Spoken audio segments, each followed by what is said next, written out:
day. What's happening? Well, I'm just hearing from a lot of people. They are saying they are really not happy with the way the economy is right now. But I'm guessing it's just like Trump said, short term pain, long term gain. But they don't really want to seem to be. They don't want to like that. They don't like that. Well, Especially Listen, the crypto bros. listen, huh. listen. Here's the deal. Let him cook. All right, just let him cook. Okay, everyone's freaking out. Everyone's scared. Everyone's terrified. Let the man cook. Okay, that's the deal. I've got the chef hat up there on the top. You can see it for yourself. Just let him cook, What guys. are Like they that's all I'm terrified saying. of? It's not like Trump is going to juice the freaking economy with fake printing of money and increasing the government sector and pretend like it's hunky dory. Like, this actually seems like a solution to me.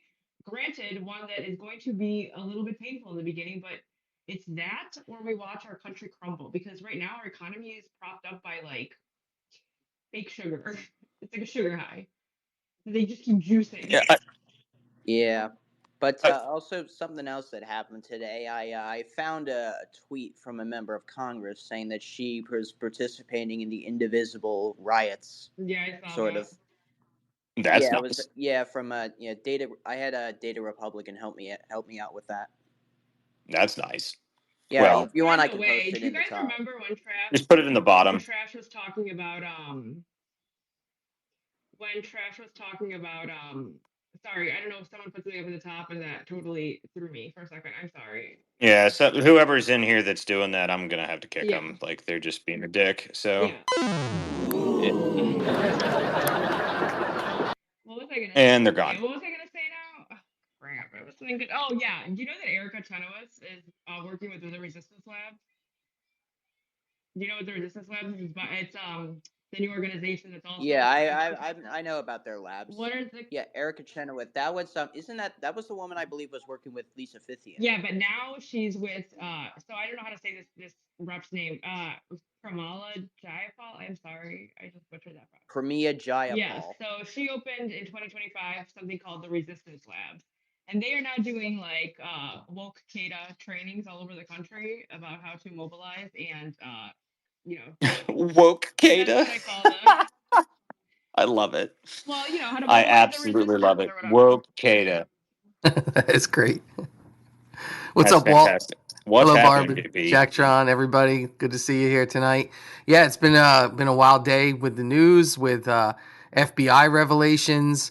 There was some, the markets have been a little crazy. As you know, I follow Bitcoin and a lot of other cryptos, and we went way up and we went way down, and everybody's pissed off. But I think it's just everything's just fine. So it's been a crazy day. Good to be here, though. Yeah, I think the markets themselves. Everyone's freaking out and terrified, and the world is ending and the sky is falling. Like, guys, just relax. Like, everyone, calm down.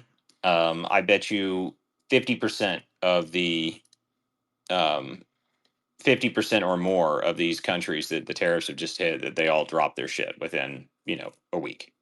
Like, I guarantee it happens. Okay, like it's already starting. Like, some of them have already folded, but I don't have any doubt at all that it's gonna eventually turn out just fine, because we just need to let Trump be Trump, and it'll be just fine, everybody. I mean, you could always eliminate the tariffs by manufacturing here in the United States. Problem solved. What a concept. Exactly. Like think about what it's going to be like in this country and this world where it is actually economically feasible and beneficial to manufacture in the United States, to have a business in the United States. Think about that for a second. It's So I bullish. was looking at the data today about what life was like in the 1950s, right after the Second World War, when we decided to open up global trade and pretty much help boost the economies of people in Europe in return for fighting the Cold War or whatever. And so in the 50s, an American family could have just one person working, the father, the mother could stay home, they could live in a house in the suburbs with a car and have two children and still be able to have 31% discretionary income, like 31%. Okay. And things were going fine until, like, I don't know, the early 1980s, and then everything went the other way. And now we're back to being able to spend the discretionary income in this country that we used to when it was like the 60s, except now two people have to work. if you want to have two children and like live that same lifestyle. Yep, that's a fact. Well, what's up, Trash? Well, I originally joined because I thought you guys were talking about Erica Chenoweth and that whole gang. By the way, the answer to your question is Erica Chenoweth and Maria Stephan. They wrote several different color revolution books and studied at Columbia University before Erica Chenoweth took So that. did you Well, hear yeah, she's but they were now both doing in part of the training? Sunrise Zoom calls. Okay, well, she's got a new gig now, you guys. She's with the Resistance Labs from, again, who's the lady whose name I can never say correctly. Shoot, Giles? Yeah, it's all the Cornelia same Giles people. Hall. It's Yeah. it's all the same people. It's horizontally aligned affinity groups. It's all the same thing. Matter of fact, a lot of the funding actually runs through this office that we targeted in DC. It's in the middle of DC, and they seem to all share an office space in this one building. It's really, really convenient. Resistance Labs was open in 2025. I wonder if they share the same office space. And I'm going to look up where Yeah, that I'll is. have to go pull the address, but you can go look at it on Google Maps, and then you can go look at it yourself. And they probably did because a lot of the other horizontally aligned affinity groups, both in 2020, 2024, were housed out of that same one office. So I actually asked a friend of mine in DC that works. Well, anyway, not to tell that, but to go check it out for me. I don't know if you ever did. I got to follow up on that. Nice. Well, guys, before we keep going here, make sure you repost the space. Make sure you share it out. Leave a comment down below, like, share, all that stuff. We're just getting started here. Trump War Room. It's the Let Him Cook edition because everyone needs to stop crying about Trump being Trump and literally doing exactly what. Like, how many times is this going to happen? How many times is Trump going to say he's going to do something? Everyone's like, well, he won't really do that, and then he does exactly what he says he's going to do. Like, how many times is that going to happen? Like, is it every time? Every single time Trump does something, they're like, "Well, no way, he'll really do that." Like, come on, he's not complicated. He says he going to do thing happens. Like, it's not very complex. I don't know how to explain it any other way than that. I mean, it really is amazing to me. Well, I mean, the more that they can make noise about Trump or whatever he's doing and Elon and all the things is they don't have to talk about what they represent because they don't know. I mean, you've got Spartacus filibustering nothing. There was no legislation on the floor. He wasn't stopping anything. He was just like on a speedball rant, That ranting about random things for 25 hours. And you got Frank Luntz coming. You got Lunchbox coming to the table, say, "Oh, this will forever change What an history. idiot. The Democrats have an identity." Politico Like, what are you history. talking about? What a moron. Yes. Seriously. It's Is anyone paying him still on the Republican Party? Because that would be a He's tragedy. got an I animal living on his head. What do you expect? He's got a full-grown animal on his head. I mean, No, you guys have to listen to the clip. He literally said this is the most revolutionary political moment in history, and it's like, oh, I was like, what? That's paid advertising. This it's gonna was Cory this was Cory Booker's coming out party. I can just tell from the level of media hype and fawning that this is Cory Booker his first salvo into a 2028 run. well, someone better give him the gold star of "You tried" because that's about all he got out of it. Yeah, I mean really it, right? I mean, literally, like the media, it's so typical of the Democrats, though, right? It's the whole we're gonna act like we're doing something, and that's all we're doing. We're gonna act like we did something, but we didn't really do anything at all. In fact, we've done nothing whatsoever. But that doesn't mean we didn't seem like we did. You know, it's just the appearance of the thing rather than actually the thing, and that's Well, like their entire platform. they all come from the same school, right? The whole thing is propaganda. Everything is messaging and propaganda and lies and more propaganda. It's just a giant PR machine to keep the veil in front of what they're actually doing. Yeah, I mean it. So did you see Kamala Harris come out with her videos from, congratulating the Wisconsin Supreme Court Justice win? No, thank Oh God. Lord, no, I Holy didn't. moly. Holy moly. It's like, how much wine did she have? Did you notice that they had to do edits on that she couldn't even get through like 50 seconds of just like talking? That isn't that I every know, time she I know. speaks. Oh, I think it's Speaking of drunk people and mentally unstable people, or just mentally like not sentient people, have you guys heard what Ron Klain put in his book about Joe Biden? Yeah. Yes, yeah, someone needs to yeah, go to yeah. jail. I yeah. don't think I'm familiar with that. Well, my favorite part. Oh, go Uh, ahead. No, go I was ahead. gonna say my favorite part was so one of the shout outs I got on Dan Bongino's show was I had figured this out through various different types of reporting against Joe Biden. And I had a theory the whole time that Obama wanted nothing to do with it, and he was actually working against her in the background, and it turned out to be true. So I did get a little gold star today when I was reading that reporting, that not only Obama but many other people were running interference in the background trying to go against Kamala, and that's why Joe Biden went out and did what he did as a big double barrel middle finger to Obama and everybody else for doing what they did. And that's what Ron wrote in the book. I'm like, whoa, I was right. Yeah, I agree. We also, Not only that, but yeah. the deal is what he said earlier. Like he was on Fox and he was talking about it, and he's I translated it for everybody in case you were aware. I mean, all it is I'm perfectly aware that our president was an asparagus for 4 years, but I have to tell you about it now because one, I'm irrelevant, and two, our party's approval ratings are at sub 20%. So it's very important that I tell you about how much of an asparagus he was now because I'm completely irrelevant if I don't. Like that's all he really said. But it's amazing to me that they're finally all coming out. Oh, we all knew. Like, oh, you guys are so insufferable, every single one of you. Yeah, but Walter, don't you think somebody needs to be held accountable for this, or many people, for allowing this guy to basically be absentee while who the hell knows who is running the country? Yes, I mean that would be nice. They literally said that he didn't know before the day before the debate. He didn't know if he was the president of the United States of America or the president of That's NATO. that was a He, hilarious That one is too. such I mean, he said it a multiple times. It's not like he was hiding it. He said, "I'm running for Senate again." Like, oh my lord, dude! Like, you're not running for Senate, Joe. I know, like you're not sure what day it is, but man, it was so obvious. The auto pen was the entire administration. We had snot nosed staffers that were 23 years old listening to the Atlantic opinion pages. By the way, if you guys didn't know this, if you wanted to know what the Biden administration was up to. All you had to do was read the Atlantic opinion pages about 2 weeks out, and that's what public policy became. Like that's like 100% what it was every single time. Like all you had to do, see what they were saying in the Atlantic, and then shortly afterwards, that would become public policy.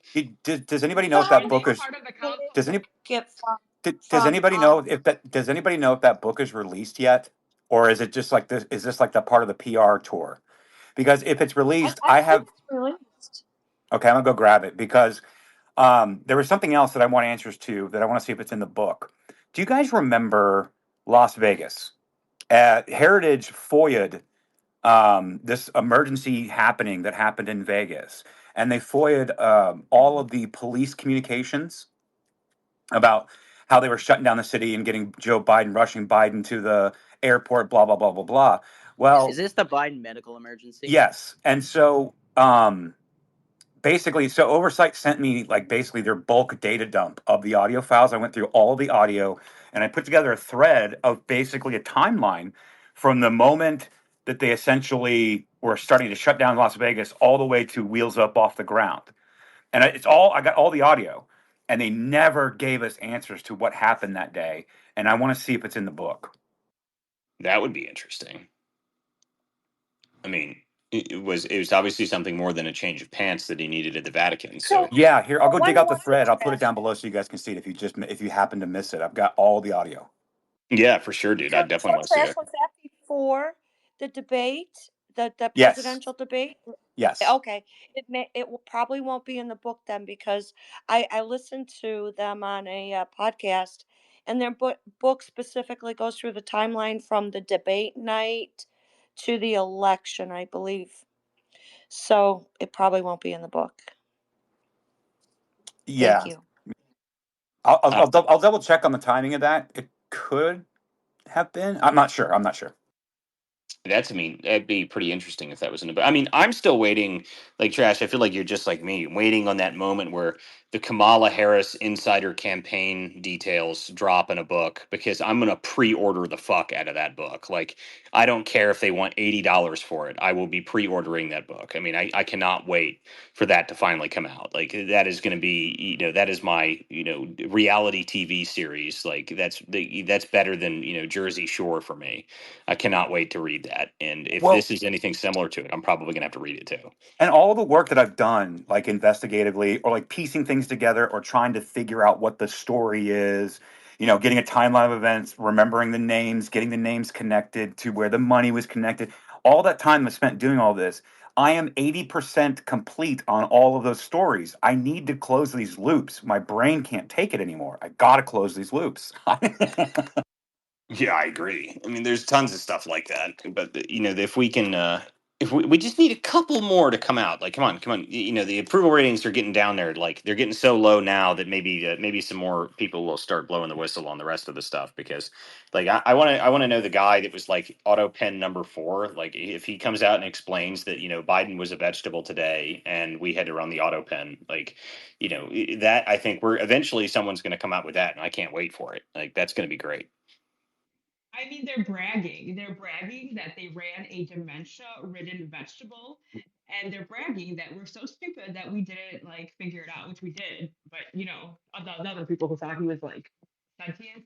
Yeah, I mean, I think they don't seem to care at all. Well, I guess part of the biggest problem really is that they still, because there's been no accountability yet, these people don't care. Like, they don't care that they did anything illegal. They don't care about any of it. Like, this is why I keep talking about the accountability aspect. Like, there must be fucking prison sentences. Like, there has to be. There's no other option.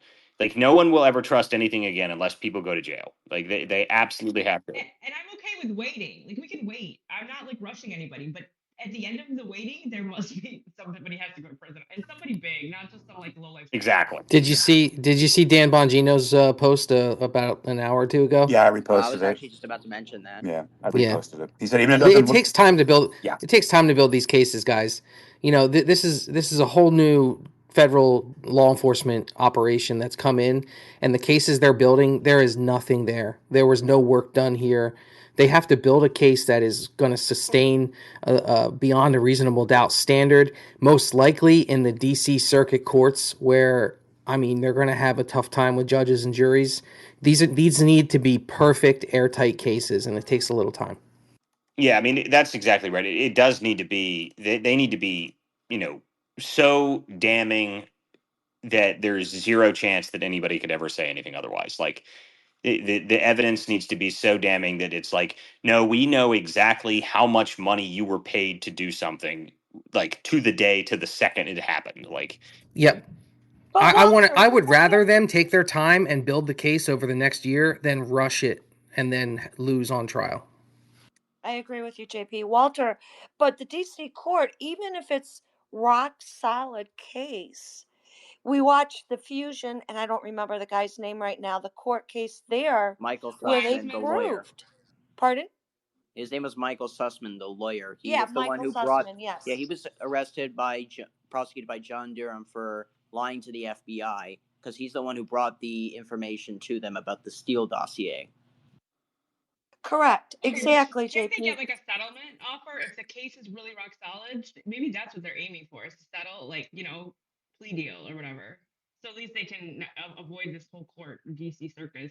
I mean, I don't know. I mean, the deal is that I do worry about the DC courts being way too favorable to corrupt government officials. That's one thing I do worry about. But at the same time, it's the federal government. They don't necessarily have to prosecute in DC. They don't have to do that.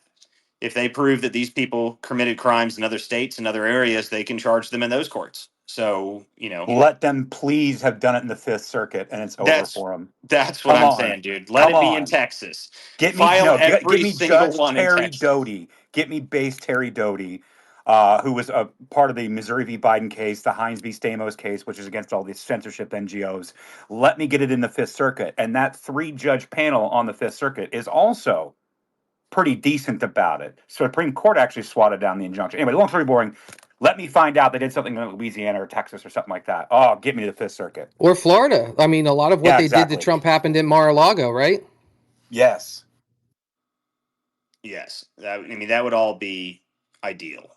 And the deal is, I trust of all the people that we put in. I like Cash Patel, I do, but Dan Bongino is a whole different level. Like he knows all of this shit. He's been in the thick of it the whole time. Like everyone's freaking out about there's nothing. No one's gone to prison yet. Like every time I post something about some corrupt shit that happened in this past day or something like that, everyone's like, yeah, but no one will go to jail and nothing's happened. Like Yeah, black guys, pill, black pill, black pill, black black pill, pill. black pill, black Blah, pill. blah, Like blah, blah, guys, blah. just relax. We're not even 100 days in. We've got our people in place now. Things are starting to move. It's going to move slow, but then it's going to happen all at once. Like that's Well, the way I think this is going to happen. remember what I keep saying? I'm like, look, you will not find a louder voice than myself, and I'll be hosting spaces and I'll be putting threads together if after a year I see nothing. That's right. But until then, like I got to give it a year, right? If I still don't see anything, because like I've been looking through the cases and the arrests that they've been making, these have been sitting in an investigator's desks for a long time. It was the top floor that chose not to bring charges, so Yep. they're just cleaning up sitting cases that were already there. So, Yeah. but again, and I'm That's also not exactly it. carrying water for the administration either. Okay, let me be clear about something. I will call out bad behavior where bad behavior is. I don't really care. It doesn't matter to me. This country's going to last a lot longer than the next 3.5 years. But nevertheless, just my God. Yeah, I mean, there's so many things that like everyone's still sitting here thinking that we just need everything needs to happen all at once. And like, guys, it's not like he was going to be able to come into office and then suddenly bring charges against 10,000 government employees that are corrupt. Like that was never going to happen. If you believed that, you were insane. But that doesn't mean like I mean, just like Bongino says here. I mean, it's pretty obvious. If just because you don't see it immediately doesn't mean it's not happening. Like that is a perfect statement. That's exactly what we needed to hear, and that makes me happy. Honestly, that gives me a lot of solace. It makes me actually, I just put a post on this a second ago because I hope it strikes fear into every single one of these people that have been sitting behind the scenes thinking that nothing's going to happen to them, that even though they're out and Trump's in, nothing's going to matter because their machine's going to keep them defended. Like I hope Bongino just crushes that narrative, and I think he will, and I think it'll be very, very violent when it happens. Like it's going to be the absolute destruction, and I am looking forward to it. So something that people may not know, the reason I know is because I follow all these people. We did a lot of work since Russiagate, all that. A lot of the people who FOIA'd information on Crossfire Hurricane, Russiagate, all that stuff, they received the binder unredacted at midnight 2 or 3 days ago. It just showed up in their email box. So like Hans Monkey, FOIA fan, I know Fool Nelson's got his hands on it. Stephen McIntyre, I think, has his hands on it. There's a couple people that have their hands on it now, and they're probably going through it because it's all unredacted. The whole thing's there. And so, by the way, that's just getting started. That was like two, Dude, 3 days ago. that is interesting that you say that. I'm gonna have to go back and look and see if my FOIAs just started coming through then, because I have a stack, right? Like I submitted a ton of FOIAs and none of them were ever accepted. And after a while, they just stopped even responding. Like I just never got anything. So that makes me wonder if we're going to start seeing those pop up. Because my thought was, one of the things that like Trump's trying to do, he's trying to say he wants to be the most transparent administration in history. Well, if that's true, then I want every fucking FOIA to go through instantaneously. That's what So, I'd like. so here's the timeline. It came out at 12:01 a.m. On the 1st of April, so yesterday, right? So expect and confirmed. Hans Monkey got it. FOIA fan got it. A lot of the people that were doing all the FOIA work during the Russiagate stuff back in 2017, 2018, 2019, all that, they got their hands on an unredacted binder. So they haven't even come out with the release yet because they're combing through it now. I haven't Did asked them Lee for it. I Smith probably also should get ask them one? for it. Walter, I wanted to bring something up about Dan Bongino real quick. Mhm. He had the picture, he had the puzzles in place when he was doing the show. He had some sources that would give him tidbits that would make him even, more aware than many others.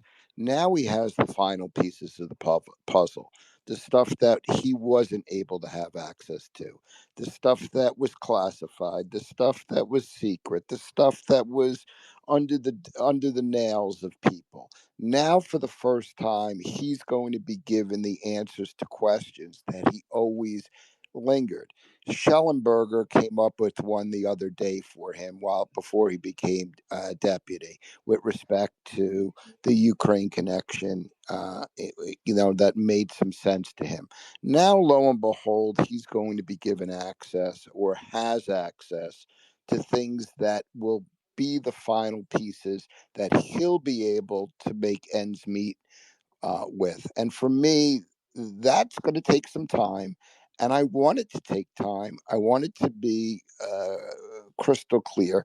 And I want them to use this stuff to get the right people elected going forward, to make sure that people have short memories.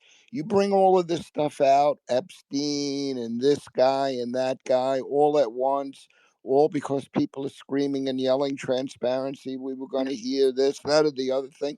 They're all going to forget about it by the time 28 rolls around and 26 rolls around. We need to have something that motivates people to go to the polls, because they're going to have abortion.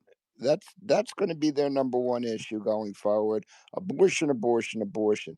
And there's no good answer to abortion on the Republican side of the equation. So they need some firepower. And keeping these cases and using them and using your time wisely to get them structured properly and releasing them when it's strategically important for the elections, to me is just as important as getting the people and making the people accountable, because this is a project of cleaning up this government that's going to take more than 3 years. It's going to take a minimum of 8, probably 12. So for that to happen, you have to have the right people in place. You have to have the Congress, you have to have the Senate, you have to have the judges in place. You have to be able to make appointments for a number of years to the judiciary. You have to pass legislation for lots of years. And that's what gives me hope. So for me, that's what I'm hoping this government sees fit to do. Because dumping everything out into the open right now and just spilling everything, everybody will forget about it, and the economy will be this, that, or the other thing in 26, or this foreign issue will be on everybody's mind in 28, and they'll forget about all of the work that was done, because people have very short memories and very limited attention spans. That's all I wanted to break in and say. Yeah, I mean, I agree with you though, Fred. I mean, the deal is that I've been thinking about this a lot with all of the stuff that they've uncovered. That they probably already have the links and connections to, Congress people. They probably do. And if they're smart about it, what they'll do is they'll release it in the midterms. They'll say, here's the midterms. Poof, you have a direct connection to USAID money that was put back into your account through Act Blue smurfing. We have the financial transactions to show it. Like, that'll crush a campaign. That's what I want them to do. And we have to think about it strategically. Absolutely. I mean, the deal is like, the most recent loss here that we had in Wisconsin. By the way, I have thought about that a lot. And just to briefly touch on this from last night, I don't know what Brad Schimmel was doing, and I don't know what the RNC was doing, but how bad would he have lost if Elon Musk and Pressler hadn't showed up to give them the final push? Bad. Like, he must have been, Really he bad. lost by 10 points anyway. Like, what were you doing up there, dude? Like, if you have the big guns come in to help you for your final push and you still lose by 10 points, like, you must have really, really screwed up. Like, that's the only thing I can think. Like, your campaign really must have not been run properly. That's the only thing I can say. We gotta bank votes early. We have to start banking votes. We have to start going into these elections like the Democrats with like all these votes banked. That is what saved us in 2024, in my opinion. All of the votes that we had banked in places like Pennsylvania and whatnot, because I feel like it's harder for them to figure out how to cheat because they don't know exactly like how to make up the difference on game day. They can only do it like in the back channel, if you know what I mean. Well, I mean, that's part of it, but still, the bigger problem I think is that you must have run a shit campaign if you lost by 10 points. And when you had Elon Musk show up and give a freaking event for you, you got Pressler showing up, you got all of this. Like, I'm sorry. I don't know how else to explain it to you other than you really did not do a good job if you lose by that much when you had the big guns come in to support you at the very end. And that's the only thing I can really say about it. Like, that's the Well, this is the ongoing thing. You know, I was talking about some of that insider stuff about Georgia the other night. I'm here in Maricopa County, Arizona, so I've got my own problems out here. There are a lot of forces and a lot of places you have to kiss the ring, and MAGA doesn't kiss rings. Um, Georgia is a great example. Arizona is another great example. But yes, no, that's something I was talking about this morning with somebody whom worked on the campaign for Trump. Was that the RNC and the GOPs, specifically state GOPs, have no idea what they're doing when it comes to grassroots ground game. They have no idea, and they don't even care, right? I mean, I can prattle on and on and on about McCoon down in Georgia. I can prattle on about all these people, but at the end of the day, they're still doing things the Mitt Romney McCain way, and getting these people out and giving up their power at the more local levels, or at least the state level, that are working inside of the GOPs and the RNCs, for them to give up power versus actually put a win up on the scoreboard is like trying to herd cats. And so this is again one of the biggest problems that we have. And I think that Wisconsin is a great identifier of this. And I just want to make one more comment about Walt about Wisconsin, and I'll shut up. It's clear evidence, right? People are pointing to it, saying, "Oh, there's fraud." Yeah, there is. We know that because look, they passed voter ID. Well, that was already a law in Wisconsin. It's just they're just codifying it. Number one, number two, it was all about collecting ballots for the Supreme Court SCOTUS, because that's all they really cared about. So, yeah, of course, it's the same down ballot questions that we've had in 2020 and 2022 and four, so on and so forth. It just shows you that they just sit on their ass. They do not do much about it because no one heard about this campaign until leading up 2 weeks. Yeah, I mean that's the problem I have with it. It's like, you've got a very important race that's happening, and I mean, I knew about it and I talked about it for the past couple months, but again, I'm not in Wisconsin at all. I'm nowhere near it. I don't know people in Wisconsin. I don't have contacts in Wisconsin. I mean, the best I can do is talk about it on Twitter and do the early vote action stuff. I mean, unless I was literally going to uproot and go up there and do on the ground stuff, which I just simply can't do that.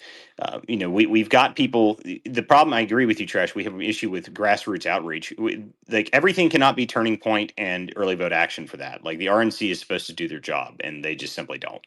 And it's pretty clear that they did not invest in this. And I actually kind of have another side theory on that the RNC themselves did this intentionally to put some egg on the face of Elon and Pressler's movement, because they don't like the fact that they're very powerful and very effective at what they do. But that's a side note. I think that the issue starts at the top, really. But anyway, we can move on from this. This was last night's discussion. I just wanted to bring that up slightly because I thought about it throughout the day and just how badly he lost. Like, you lose by 10 points after the big guns come in. Like, you didn't do a good campaign. Like, that's the way you can even say it. And there's also, Walter, there's also, because I know we're going to pivot from the topic, but I just came in. I just want to say this. There's also something to be said for getting your campaign off the right way and doing a good campaign before anybody notices your campaign. And I don't think that was the case. I think there's a lot of these folks that run at the state level or local level, and even some at the federal level, that just don't know what the hell they're doing. And they get off the ground. Maybe they got bad advice. Maybe they got intentionally bad advice. Whatever it is, you basically get a first impression in campaigns, right? And the rest of it is getting out the final weekend or final 2 weeks, really, is getting out the vote to the polls of your trusted, loyal Republican supporters. And I just don't think Schimmel, by all counts, really did that good of a campaign up until Trump and everybody else tried to come save him. Yeah, They I agree. they blamed Elon, Walter. They blamed Elon. They're shifting it to Which his, is just saying it's his asinine. fault. It's asinine. Here's the thing. There's been some. I read some stuff online. It said, okay, Elon is a gift and a curse because he brings all this attention, and with all this attention brings all this money and brings all this passion. But the reality is that was already there. All of that was going to get there. The moment Donald Trump weighed in, they were also going even further in. And yeah, Elon apparently is some sort of hot topic, but the reality is Elon also probably delivered a lot more votes than they will ever know. I, I'm just gonna be straight up with you, and this is no knock to Brown. I don't know the guy. I'm nowhere near Wisconsin, but my first impression when I saw his initial campaign stuff, like his photos and stuff, I was like, this guy kind of comes off like an asshole. And Let me ask you guys, do you guys think that we are underestimating the role of the abortion issue in this election? No. I think it was No, I think it was I honestly don't think so. I no, a think female judge on a Supreme Court that's going to decide this state laws on I don't abortion. listen. I think the abortion issue is not nearly as big of an issue as it used to be. And the reality is that all you have to do is actually have good messaging. Like that's all you have to do. If they wanted to do it, like they have the ability to do constitutional amendments in Wisconsin, which they've already done this in a bunch of states for abortion. Like I really don't think abortion is nearly as big of an So, issue as it used to be. so I went asking around. This is going to sound crazy, right? But I went asking around. I went digging around. I didn't want to come to any conclusions. I really wanted to dig on this. And a lot of things that I saw, and again, this could just be propaganda, whatever, aimed at, taking down Elon. But a lot of the counties that they were going to depend on for turnout, that were, heavy Trump, or they were purple, or we saw the shift in 2024 election, how all the counties shifted red, all of that stuff, and now they all shifted blue during this election.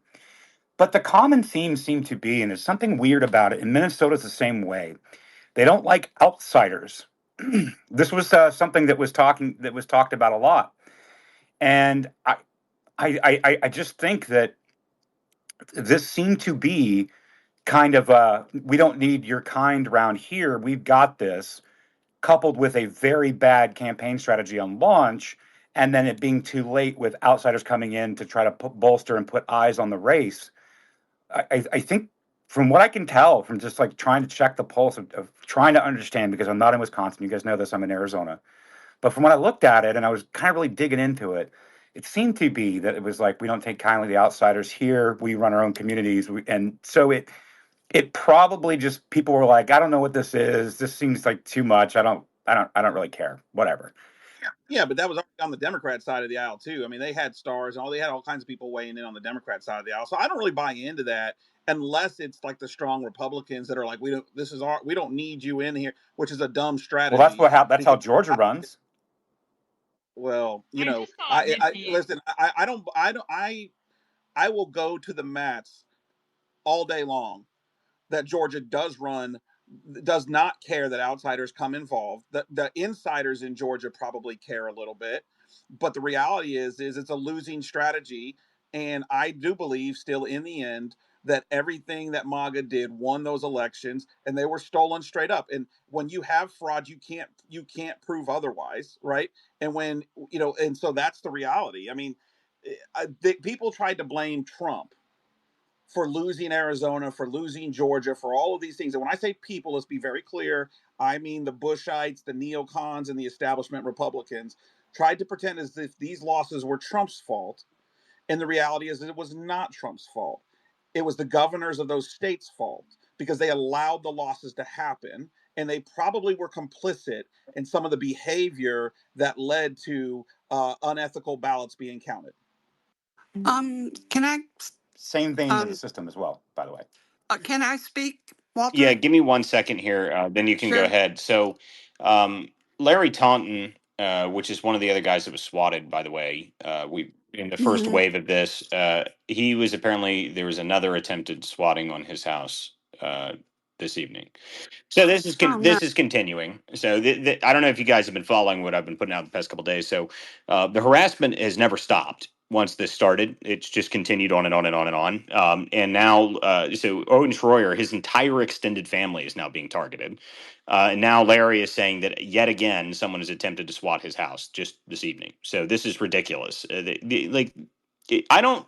I understand that things need to be happening Curt. behind the scenes, and I understand things may not just because I don't see them, like maybe they're happening. But I have had zero contact whatsoever, not from state, local, nothing from anything about the swatting of my house. When I was dragged out at gunpoint at 3 a.m. Okay, so So Walter, just hold on a minute did here. you Hold on. submit? So no one, not a single comment from any law enforcement agency whatsoever has come to my house. Not a text message. I haven't got a fucking email. So it's to me, I don't really like. I understand things could be happening, but I have yet to see a single piece of evidence that there's actually an investigation happening, and that's what drives me nuts. And Larry saying that it just has happened again tonight, which means I probably have to call the damn police and tell them again that they might be going right around for another round of this, which is ridiculous that I even have to worry about that. But just wanted to bring that up that apparently this is continuing yet again. And I think it's completely out of hand, and these people need to go to fucking prison. So anyway, So we can Walter, did you continue. go I on the am so FBI sorry website? that's One at a happening, time, please, you Walter. two. One, you both spoke at the same time. What's up? One of you. Okay. Okay, I'm real quick, just real quick. Go to the FBI website and file a complaint, Walter. Yeah, Did you do yeah. that? That doesn't do shit. Like that means absolutely nothing. I would just still do it and cover all bases. I mean, I file police reports on a regular basis. It doesn't really help. I promise you. I've been doing this the whole time. Anyway, what did you want, Southern? You had something to say? I did a deep dive on the Wisconsin race and went back to some old patterns. The governor that was there, Brad was very tied into with a lawsuit about Affordable Care Act. The Democrats came in with messaging in 2023. They started then saying that if Trump is elected, he's going to cut Social Security, Medicare. So it was the fear mongering that they continued to manage through.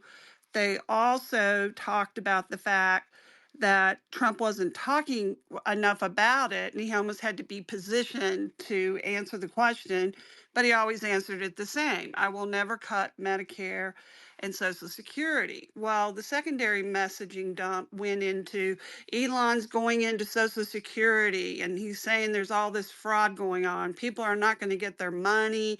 They're just taking people off the rolls, et cetera, et cetera.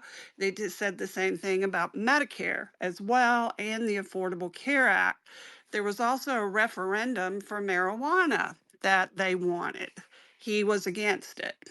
So this came down to messaging and building um, social connection, social credit.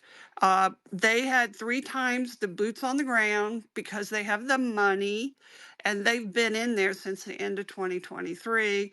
So they're repeat door knockers. They put their message in stone. So even with everybody coming in from Scott Pressler, this was what they were constantly combating to get the truth out, and that it already been baked. It had been baked in. And with Elon going through Social Security, people got nervous. Brett Baer, when he interviewed the Doge team, the senior leadership, and then interviewed directly with Elon. And that was one of the things they really wanted to make sure that people knew. No, we're protecting Social Security. If anything, we're catching the fraud because 40% is fraud. And we're catching it so that you, the recipient of Social Security, will never be at risk. You will always get paid, irregardless. If anything, if the money we find and claw back, we might be able to increase in Social Security. And that's something else we're working toward. But they dirtied up Elon Musk, and with this Tesla takedown, the outlier billionaire, because the other guys don't show up, like Pritzker, Reid Hoffman, George Soros.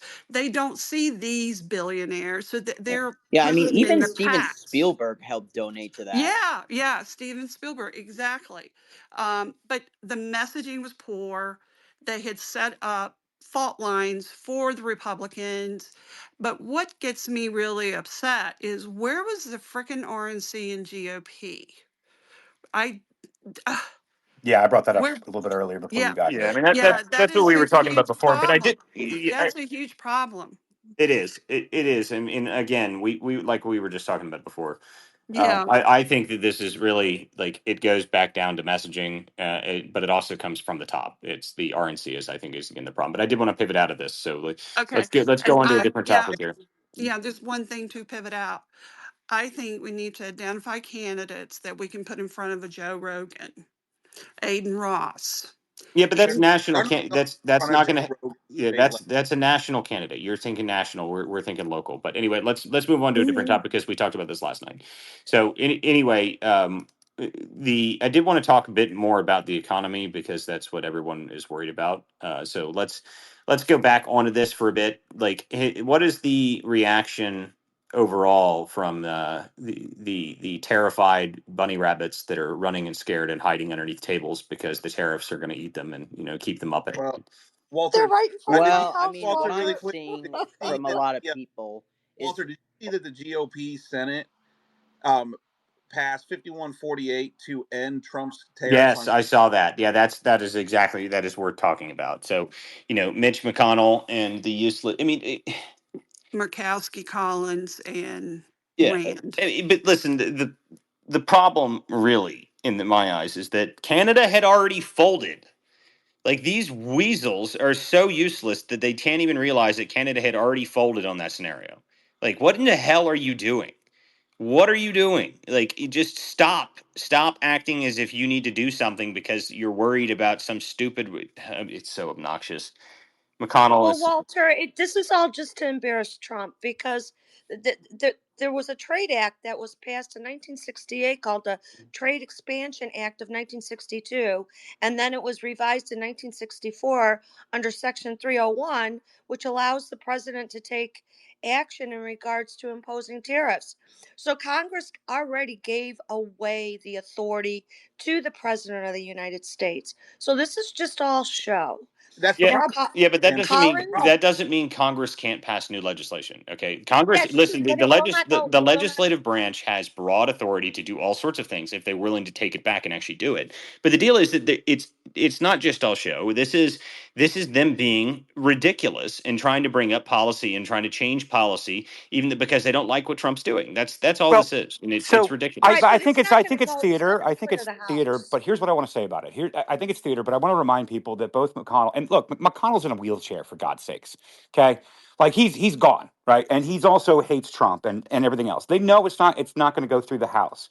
However, I'd like to point out that both Rand Paul, not only a libertarian but also a Kentuckian. Okay, France was not addressed in Canada or Mexico. And libertarians hate tariffs altogether anyway. So, like Rand Paul breaking doesn't shock me at all. Hmm. And then he also probably represents a district where a lot of whiskey is being made and bourbon's being made, hence the France conversation, where they're raising tariffs on bourbon because of this, the wine and bourbon war or the champagne and bourbon war between France and the US. Kentuckian libertarian, probably a whiskey makers representation. They don't like it, and libertarians don't like it. Mitch McConnell hates everything else, and Murkowski and Collins owe their entire political careers to Mitch McConnell. So it doesn't surprise me, and I think it's all political theater. And I hope that we don't lose focus on paying attention to things that really do matter. Because, like as you said, they've already capitulated. Like USA, Canada, and Mexico, and many others have already capitulated, and that will continue to go on. Well, and the one thing that I want anybody to explain to me is if Trump's policy on tariffs, like everyone's screaming, "Oh my God, what about free trade and blah blah blah?" But it's not fucking free. Okay, they've been charging us massive amounts of tariffs for years. How is that free trade? If you reciprocal tariff and get everybody, so if the baseline comes down, right? So say we take the baseline down and everything has a 10% export and a 10% import tariff, that sounds like free trade to me. I don't know about you guys. I mean, I've read a few economic books, maybe just a few, maybe like 7 or 8. But the deal is, if you all have the same baseline, that sounds like free trade to me. Am I wrong? No, I Does don't anybody have any disagree. I'm argument not well, against that? debating the merits it of is. tariffs. I It, actually support it, and believe it or not. But if you factor in that the other countries are paying their workers slave labor, slave wages, and concentration camp wages, right? Like we can't. No American Yeah, but entity that's and but no that's American. just but again, like that goes more to the point of like they shouldn't have any tariffs on our stuff if we're sending it to them because of No, I completely agree. But the point I'm making is that these people want to say like, and I'm saying that. Paul, he wants to say that he's against tariffs. Okay, cool. But the reality is that what are they doing to bring those jobs back to the United States? So they're completely fine with concentration camps and all of our stuff being made in China and Mexico and elsewhere, and Americans losing millions of jobs. Completely fine with that because of the whiskey lobby or whatever, right? Like I think at some point in time, we need to be very real here in saying that they, quite frankly, want to sideline President Trump. They want to act when Mitch McConnell cracks the whip in his wheelchair. And they want to do this whole I'm a libertarian, I'm a constitutional, whatever. But then they're okay. I mean, like, they're not passing any bills to stop China from buying land in our country. Or where's the bill? Where's the legislation to take the land back from China? Yeah. So Well, how like about they're this? Where's hypocrites. any legislation? How's that? Like, where's any legislation other than we need to vote by proxy, and then join the Democrats on random ass shit? Like, I mean, it's just frustrating. Yeah, no, I agree. Listen, I'm not making an argument for or against tariffs. I'm actually for the tariffs. And I'm definitely for legislation and getting the agenda that the public mandated on November 5th of 2024 to be done post inauguration in January, right? That's the agenda, period. And we got baby prop stuff going on. We got all shenanigans going on. Absolute garbage. Absolutely piss poor record from any of them. However, we do live in a representative republic. So, like, that's what I said. Rand Paul, for one, is the only one, in my opinion. He's standing on principle. It's fine. Be principled, whatever. That's not really neither here nor there. It won't pass the House. But yes, no. But the pressure needs to be on. We need to get the agenda done and stop fucking around. Now, as far as for me, for my job, you guys know, for my normie job, I handle all international distribution and marketing for products that we make here in the U.S. Matter of fact, our largest market that we export to is China, believe it or not. And in the Middle East is second. But what's crazy about that is that China, because of their IP theft laws and stuff, uh, and then if we don't have reciprocal trade and tariffs, they have undercut our entire industry where the American manufacturers are just getting priced out of the market due to what Chris brought up and what he talked about.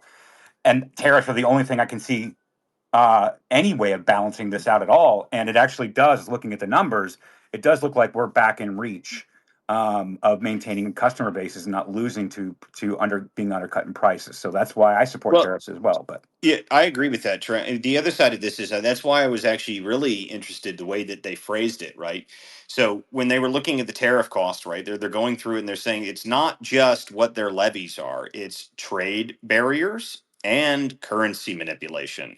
Huge, huge to add that onto that. Okay, that is a massive problem from China. China has been manipulating their currency for decades. Everybody knows it. Everybody's said that for years, and they've never done anything about it. And now Trump is putting in these tariffs, which is half of what they think it is, which is amazing to me. And people are still squirming about it. I mean, just squirming all over the place. Like, I listen to probably 3 or 4 different podcasts every single day. Ben Shapiro has been having a panic attack like every single day about tariffs. Okay, like I like Shapiro, I listen to him all the time, but he literally has been having a panic attack about tariffs, and I think it's because there's a large okay, it's not a large percentage of people. There's a large group of investor type people that they're used to just letting the economy sit there and just go in one direction and never worry about it. Like, guys, I hate to tell you this, anybody that's heavy in the markets, we are long overdue for a correction. Like, well, long millions of like, there should have been a correction 3.5 years ago when they changed the goddamn definition of recession. I Okay, was gonna say, like, you mean when they printed us out of one yes, and changed the definition? You mean that Yes. You one? mean you mean you Yes. mean when they stopped the entire Western world's economy and then pretended as if we weren't in a recession after that? Yes. Yeah. I mean, Yes, that one too. they literally changed the metrics on how a recession is calculated. It used to be GDI, which is gross domestic income, and GDP. They would add them together, and then there was a bureau that was designed to put out that economic data. Well, they separated it and just left it at GDP and ramped up the government spending. Like that's what happened. Okay, and in our entire economy has been inflated and fake for 3.5 years. And if people don't think we need a correction from that, you're insane. Like I mean, like the market must cool. Okay, things do not go up forever. Like if anybody's in the crypto markets, you're well aware of that. Like things are green and they're great for a while, but they do not stay up there and they go down quickly. Like I think it's very funny when I hear all these like big high dollar investors that are, they put in funds and all this stuff, and oh my goodness, if it goes down 5%, they lose their minds. Like crypto literally dropped 40% in an hour. Okay, like calm down. You need to relax. You grow up, get into the real world, and realize that the market absolutely should have corrected forever ago, and they kept changing it. I mean, right before the election, right before Kamala's election, before she failed miserably, and she was useless, and but the deal is that they changed the rate just before that in July. And to JP, I told you about this. I said, watch, they're going to drop those rates again right before the election. They're going to spiral inflation yet again as we go into the election, trying to inflate the stock market so the economy looks good for Kamala going into the election. That's what they're going to do. And it works great for them, because if they do that, then they can change the rates yet again and crash the economy for Trump and then blame him for the economy going down. Like it was a perfect play. Well, you highlighted the fakeness of this economy, and that is one of the main reasons why Trump is doing what he has to do. We have been living off of a magic ATM for the better part of a decade, probably 2 decades. And what we have left here is a wreckage of an economic base. The factories and manufacturing that we've lost, all these products coming in from other countries have decimated the United States as an industrial country. So looking at our national debt, looking at our ability to continue to print currency like we have been, it's not sustainable. And if we don't start rebuilding our own real, actual producing goods type economy, then we are going to be left in the dust, and we are on our way to financial ruin. But one more point to this, as you mentioned the fakeness of it, part of the fakeness is that I believe major industry sectors in our country have been propped up by the largesse of federal spending. That the economy is so fake, not just because we have completely decimated an industrial system, but it's fake in that the federal government is paying $30,000 for a bag of washers for a reason. That is subsidized industry. They have been subsidizing the big corporations, the companies around this country to make our country look good, look profitable. But in reality, it's all just fake money. Well, that's a point that's really important to me, because everybody is okay, not everybody's aware of this, but the reality is that most people, if you're in business and you understand business, you know that small business is where all of the economy really drives in the United States. Small business, like, mom and pop shops, that's not necessarily what I'm talking about. I'm talking about small, innovative companies that do interesting things, where small innovations happen because we can move and do things faster than other companies, other countries. That's just generally how it works. I mean, for reference, my family's company, we create power quality test equipment. We are 10 to 15 years ahead of anybody else in the competition in that, because we're small and we're innovative and we're new and we have the ability to do it. But the deal is that those companies have been strangleholded by this economic situation that we've been put in, and it's by the regulations and it's by everything else, building permits and all that shit makes it nearly impossible to do a small business. The large companies, nothing really phases them. I mean, when you're a billion-dollar company, multi-billion-dollar company, do you think Amazon gives a shit what their tax rate is or what the regulations are? It means nothing to them. I mean, you say that you're going to increase taxes 5% on businesses. Amazon says, okay, call the cardboard company, tell them to reduce the amount of cardboard we use in all of our boxes by 15%, and we just saved the $1 billion we just lost in taxes. Like that. But That's the kind of t- maneuverability they have. take it take it a step further, though, Walt. One of the reasons, it's kind of a self-fulfilling prophecy. When you have a nation filled with businesses that know that they can't survive without the government subsidize, the government spending, those businesses are much more willing to accept government overreach and regulation to perpetuate the contracts and the money flowing. So it's just this self-fulfilling cycle that results in more government, more regulation, and a select few companies that do business with the government. Absolutely. Yeah. It's sorry, I just saw something coming Oh, up. hey, Walter, do you Go anybody ahead. else think that the stock market wasn't they injected money into the stock market too? Yeah, of course they did. Absolutely did. Absolutely they did. Well, I mean, what did they say, JP? I don't know if you were listening to this. There were, oh my gosh, I just saw this podcast with I can't remember this dude's name. He used to be a Democrat, and like now he's like one of these economist guys. Whatever. The point is, they were talking about those contracts that you were referencing, JP. Booz Allen received over 98% of all federal contracts. Booz Allen Hamilton. So that tells you right there how corrupt the contract process was in the federal government. That's crazy. Yeah, I mean, That's accurate. That's actually sounds about right. So, guys, breaking news here. It looks like Nayib Bukele is now been invited to the White House, and he will be joining the president at the White House on April 14th for an official visit to discuss future partnerships, and also mentions that they are happy about the MS-13 gang members that have been deported there, which everybody's happy about, and I don't care what the media says. I did find it very funny that they came out this week and said that, but what about this one dude that we deported that had protected status that also happened to be an MS-13 gang member, by the way. Just like I love that little aspect. Like, oh yeah, like oops, he's paragraph still a 30. prominent member of MS-13, but we're going to defend him anyway. I just My get favorite the part media. of that whole thing was the intro, the setup, right? So he um, gets legal status through this, obviously modified legal status version, and clearly he overstayed his welcome. The courts very clearly told him he overstayed his welcome and he had to go. And then he gets arrested, according to the article that I read. He gets arrested by ICE, right?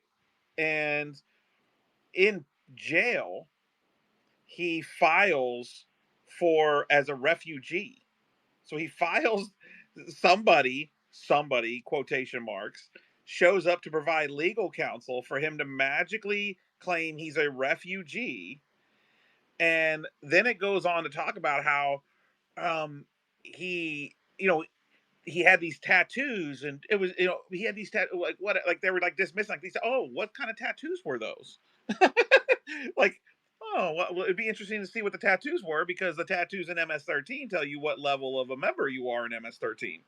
And so, I mean, this is how stupid the left is, like this left-wing media is, but they do everything they can to propagandize this stuff so that the average person's like, oh, it's a father, with tattoos. Yeah, that's right. Just casual face tattoos. There was only 4 or 5 teardrops on this guy's face. Don't worry about it. It's fine. Just stop fucking asking questions. Okay, shut up. I mean that's the only like, and I love it. They're acting as if like asylum seeking things makes you some sort of protected status and something, like, even though everyone is perfectly well aware that the asylum system was completely rigged so that they could literally just say like random words and they magically got whatever they wanted. Like If you it's the way it worked. overstay your visa, if he, well, let's just, his modified legal status visa that he received that would have never been received by any other standard, if you overstay your visa and the courts rule that you clearly overstayed your visa, and then they send you to a detention facility to deport you at some point, how on earth can you then file as a refugee for asylum Listen, from you're thinking with way too many logical facts here. Okay, like you got to just throw that shit out the window. Just remember that all that matters is you said magical words that magically give you infinite access, and also gives you full Social Security benefits that is immediately deposited into your account every single month at max pay. But Like that. That's but that's Walter, also how that works. By the way, just Walter, I remember. want to bring Walter, this that's up what I really. wanted to. I Yeah. want to bring this up That's really quick because this is super important. Hold on. Before we The, keep going, guys, we do have about 500 people in here. Just repost the space. Put a comment down below if you have something to say and you don't want to come up here on stage. You can put them down below and I do read them. So share the space out, tag some people, or just like and comment below if you got something to say.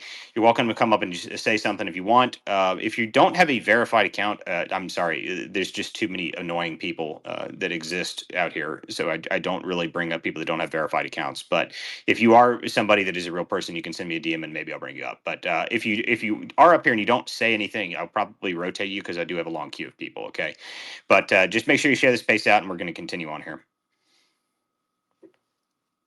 I would like to point oh, out how well behaved I've been, because normally, I'm definitely taking over the conversation, as we know, because all these things are my wheelhouse. So I would like to note it. But also, Walt, if when you're ready for a topic change, I would like to talk about this House Judiciary report on Act Blue that came out today.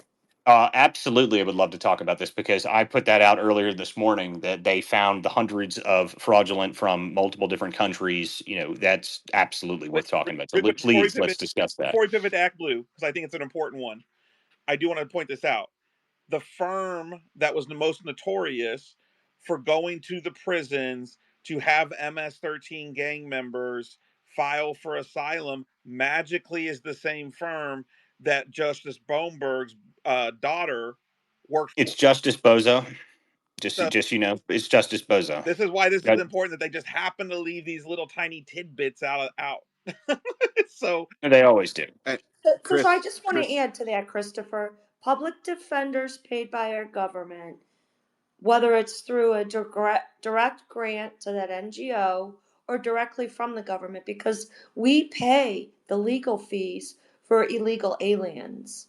Yes, So, that yes. happens everywhere. And this all goes back to that earlier topic you were talking about before this one about how fake the economy is. I put in the purple pill. If you subtract federal government spending from the economy and GDP since 2008, we've had more actual negative growth than anything positive. Again, that's if you subtract yeah, yeah. federal I mean, so GDP. I actually put this out a long time ago when I noticed this discrepancy. All right, so there was actually 4 quarters of consecutive GDI going downward to the point that it actually overtook GDP going upward. So that was actually 4 consecutive. That's when I said we were in a recession. They just Yep. refused to say it. Like we've been in a recession. We were in a recession for multiple quarters in a row, and they refused to say it. And eventually that just kind of zeroed out because the GDI just kind of stagnated. But the deal is that it's been completely and totally inflated, and it's been obvious. And But what they're doing with that is they are, as you said, they're letting in illegals. They're letting them use our system, our welfare system. So therefore, more government spending.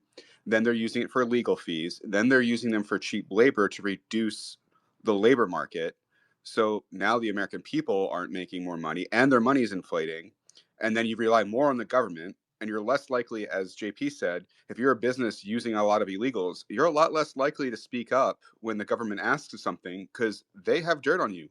They know who's working in these factories. They just turn a blind eye because GDP go up, graph go up. yeah, Good. green number, good. But Yep. I do want to pivot over here what Trash is just talking about because this is absolutely worth talking about. So today, New York Post got a hold of internal documents from Act Blue, and it proves pretty much what we've been saying for a while, but it's worth reiterating it so that everyone's understanding of it because now this is direct internal documents discussing it. That Act Blue was getting hundreds of foreign donations. And they list a bunch of countries: Brazil, Colombia, India, Iraq, the Philippines, Saudi Arabia, and among others, is what it says directly from the New York Post. So the question I really have when you look at that is, I want to know where the money came from in those in those countries, because I'm curious if it goes to organizations that are funded by USAID, and then if those are then immediately funneled back into ActBlue through smurfing directly into Democrat pockets. That's what I want to know. So go Yeah, ahead, and Trent. who was the first person that I think it was Crowder that did like an actual individual investigation by knocking on doors? I It was know. O'Keefe. O'Keefe did it That was in James O'Keefe. 23. Yeah. I think Crowder did too. Maybe I'm thinking of something different. Maybe I'm thinking about ballots. But yeah, no. And again, you take a look at this thread. So I reshared it. You can find it on my page here. I'll just retweet it real quick because like it's really important for people to. Oh, it's if you go to my page, it's right underneath Dan Bongino's tweet. Um, but you can take a look at it. What's interesting to me here is if you take a look at this post. I wish they would actually number them in their threads. I'll talk to a couple people, all staffers over there, tell them to start numbering their threads. 1, 2, 3, 4, 5, 6, 7. So 7 down. It says it did this even though. So I'll read the first one. Then in September 2024, Act Blue did it again, instituting a policy change that it knew would increase our risk tolerance for fraud. This is called their SIFT score.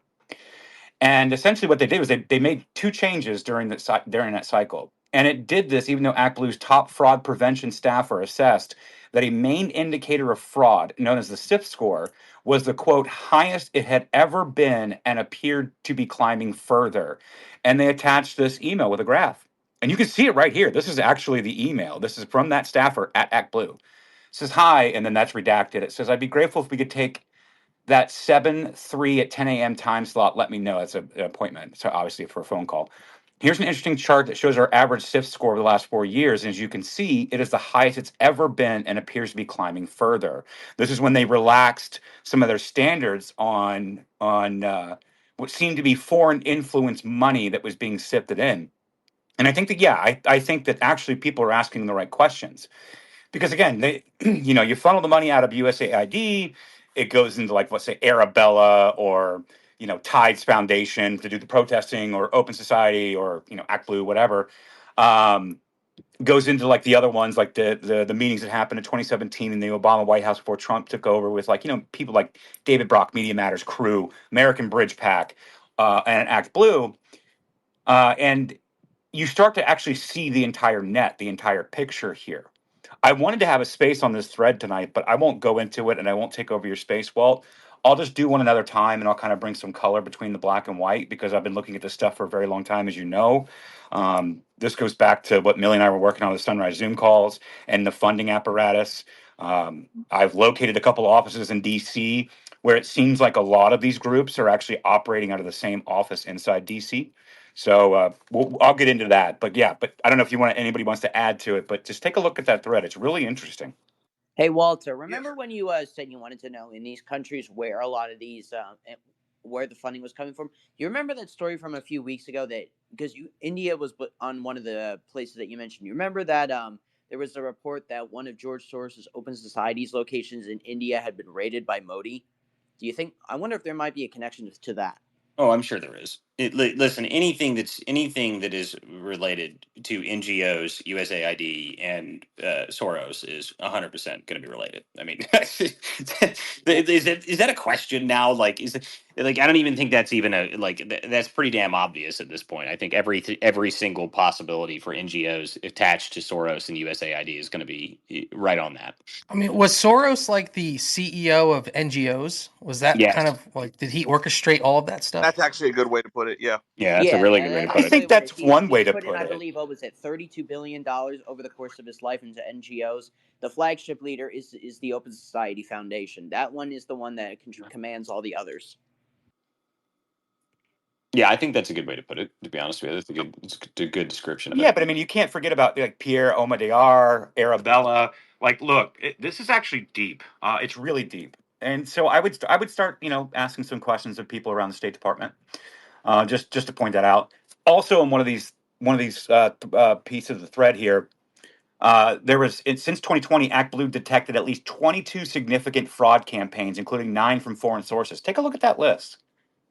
Yeah. Democrat California, Democrat Nevada, Democrat Kansas, DNC itself. And it goes through Center for American Progress, for God's sakes, NAACP, the Ocean Agency, Global Zero, Child Fund International, National Bailout, Vote Common Good, defund apartheid action.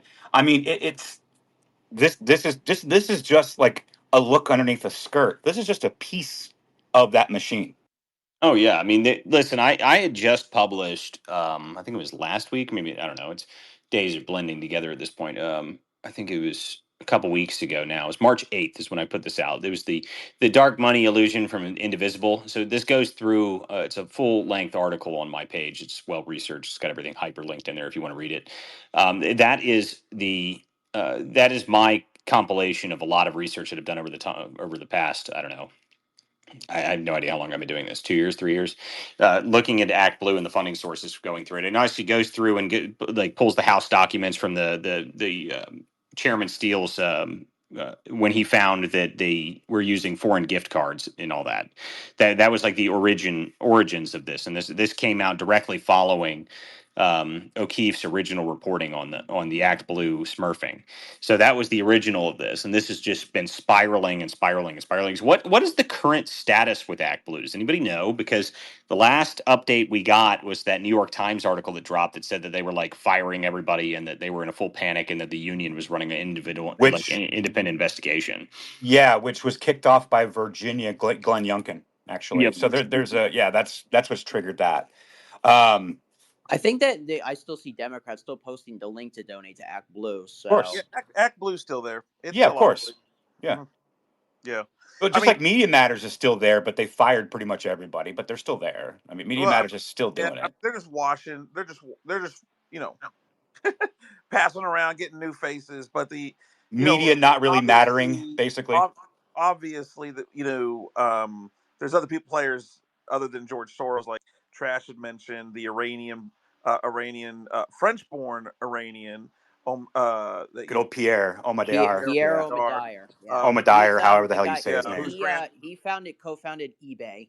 yeah his grandfather actually was the general for the armed forces of the Shah of Iran, and so but you also have the Clinton Foundation, and then this new massive global outreach deal via the Obama operation. So that whole USAID thing and George Soros in general, the networks that he had, has morphed into something extremely large with the explosion of the progressive left with Barack Obama, who George Soros was responsible for putting forward.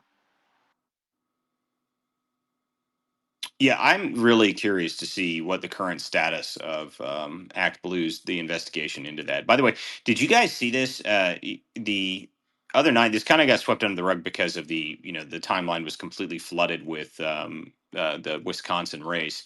But you saw that Elon came out and specifically said he knows exactly who's funding the Tesla stuff, right? You guys all saw that? Yeah, the Yeah, generals. He said, we yeah. just he said that on the five. No, he I was. I think think it was Brett Baer, I believe. I've got no, the video here. It was on the 5. Yeah, Oh, I've was got it? I thought it yeah. was on Brett Baer. Okay. Well, but I mean, yeah, the deal is he specific. They asked him like, "Do you know who they are?" And he said, "Oh, we know exactly who they are, and we're coming for them." Like that's of all people, like I don't understand this. This is one thing I really don't like. I fail to grasp. Of all people to piss off, why would you think it is a good idea to make Elon Musk the richest man in the entire planet that has infinite resources and is best friends with the president? Why would you think it's a good idea to make him mad? Like just a thought. Like I mean, I don't know how dumb you are, but Well, let's that put it. takes a whole Let's new put it in a level of bigger stupidity. perspective. He's not like some guy that created Velcro or Yeah, like the Post-it, right? exactly. Right? Like he's putting he's landing rockets two at a time. He's catching them midair. He's launched probably the most successful electric car company. I mean, keep your eyes on China. They've got that one coming. And I've been railing about that and Tim Waltz and all these people that are stumping for China. But that's BYD, yeah, BYD but was but about the but I first mean, one. like the boring company, Starlink, SpaceX, Tesla. Like, in what world did you think that this guy, first of all, that's running several multi-billion-dollar valuation companies, that is clearly, somewhat on the spectrum, and you piss him off? Like, I know what happens when you piss off a nons on Twitter. What the hell do you think happens when one of the guys with one of the most resources, technological minds, oh yeah, Neuralink, by the way, all of this technology that he's not going to know. Well, Don't not forget only also that, Optimus. has also just recently released the most powerful AI ever created anywhere, and he has full access to it. Like, you don't think he could just be like, okay, shut Grok off for 15 minutes, ask it one question, figure out who it is who's attacking my companies, answer that, poof. 15 seconds later, it's already probably figured it out. Like, I mean, it's just, like the way I heard someone describe this the other day. It's like, Elon Musk is a guy that created an electric car company, then created a rocket company, and then launched one of the cars from his electric car company into space with one of the rockets that he built. And that car is currently flying around in the freaking solar system, and you can track it with an actual system. Like, i- He what are built you And, the thinking? Like, I mean, he what are built you the thinking? ultimate slingshot. Yes. and by the way, he designed and had that vision while he was creating PayPal, which literally has all everybody's transaction information. I mean, Elon Musk. But And this is the crazy well, part I about have it is it. Elon Musk is a Democrat.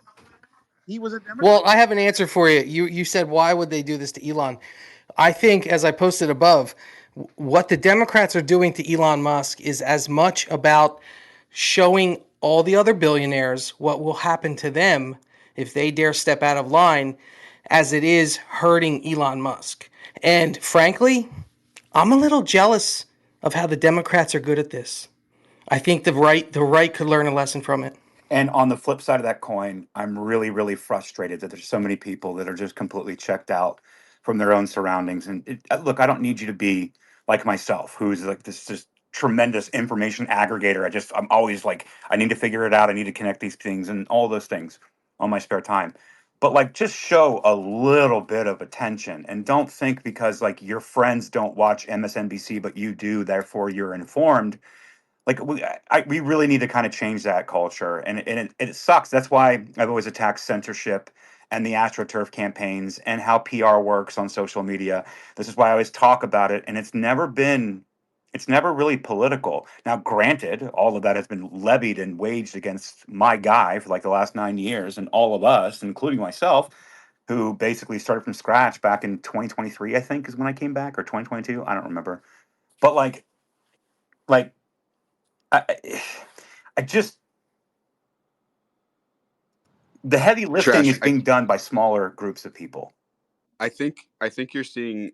I don't think everyone's seeing it, but I'm seeing blowback from my friends who are on the left. They're more like centrist Democrats, but I've had a few friends actually talk to me this past week, and they're like, "This is embarrassing for the Democrats. The fact that they're burning Teslas and putting swastikas on stuff and fighting Elon.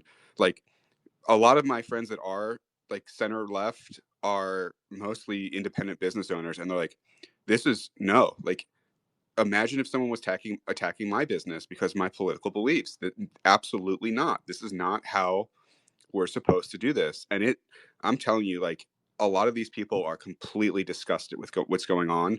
They're not speaking up because, just like most Republicans, they have a 9 to 5 and they have stuff to do, and they're not going to go to one of these protests and counter protests because they have better things to do, like build their own business. But there is absolute disgust within the center left, and they are not happy with what's going on. Well, this is also a tactic of the Marxist left, right? So while I think every one of us knows a multitude of centrist Democrats and center left Democrats that are disgusted with what's going on. Clearly, their party approval rating right now is at 21%. Um, it also is a little bit of an indictment on the Republican Party for not capitalizing on the moment and recognizing that MAGA is here to stay, that America First is here to stay, and that means they would get to keep their positions and make that easy money and keep their influence and power if they just did their job and recognized their voters and protected America first, right? But that's too complicated because they're already too bought and sold through their free trade that they've done for 20 years and enriched themselves with. And so that's When how. when you say the Republicans are not taking advantage of the situation, what specifically are you referring to? How do you have a 21% approval rating with the Democratic Party right now? Okay, there is no cohesive plan to go to these small business owners, to go into these key areas. We're not talking about the entire country here. Let's be real. We're talking about 5 to 8 swing states that are going to be vitally important when it comes to the power of Congress. But more importantly, we're probably really truly talking about 6 or 7 counties in the entire country: Maricopa County, Fulton County, whatever the counties are up there in Wisconsin that just decided that election. We can go through a few of them. They are not looking at the opportunity in front of their face that has been presented to themselves. And this is a transformational moment. And either the Republican Party recognizes that this is a time where they get behind America first. They get behind what President Trump and these folks are pushing for. It's not to say that there's not flaws there, but it is to say that in this moment, we have to cure the disease that has plagued this country for over 20 years. And that is the selling out of America, the fleecing of America. And the Republican Party just can't seem to get their greed out of the way to do what they need to do. Well said. Getting back Well, to Walter, your question about why do they want to piss off Elon or why would they? I think it goes back to what you said about nobody's been put in jail yet. They haven't been punched in the mouth once. Why would they be scared of Elon or anything else? They do things with impunity. So, it's just there's like you said, nobody's been put in handcuffs. Nobody. So why would they I will think this is say gonna though, but I will say though, I agree with you 1,000%. They haven't been punched in the nose, right? They haven't been taught their lesson. They haven't been put in timeout, right? I will say though, all the people who had their security clearances stripped have been awfully quiet lately, and I that hasn't gone unnoticed by me, especially like people and like people like fucking Norm Eisen. Like I swear to God, it's the last thing I do. I'll bury Norm Eisen. It's the last thing I'll do. I'm gonna bury Norm. Right? Norm knows I'm coming for him. Renee Yeah, DiResta, we're she wrote both about coming me in her for him. damn book. For God's sake, she knows I'm coming Bury in for the her. hypothetical sense. Bury in the hypothetical sense. Very legally, politically, politically, legally, legally. peacefully. Yeah, look, I'm not digging. No, but what I'm saying is that if it's the last thing I do, these people that have stripped the ability of both people whom I disagree with on the left and people on the right of having a representative republic, that they have been gifted by people who are giants, who established this country, who established the Constitution, who at 18, 19 years old went to war with the biggest, most powerful empire at the time and won, and we won our freedom. Those giants that we stand on their shoulders of. I feel it's a civic duty, regardless if you're left or right, to be able to fight for having the ability to have a constitution, the strongest document that's ever created, other than maybe the Bible, right? The Bible is obviously probably the most powerful document ever created, or whatever you want to call it. But I'm saying that like the Constitution is the strongest governmental structure that has ever been created or conceived of, and it is my responsibility that I've been blessed and gifted to being born as an American citizen in this country to uphold those values. And that means for people that I don't like, that I don't agree with, but people like Renee DiResta, uh, Norm Eisen, people like Maria Stephan, Erica Chenoweth, people like Lisa Fithian, people like these people who run color revolutions in other countries around the world on behest of our State Department and or our DoD and or the executive, depending upon who's in there at that time, or the people who fashion themselves that they're not responsible to the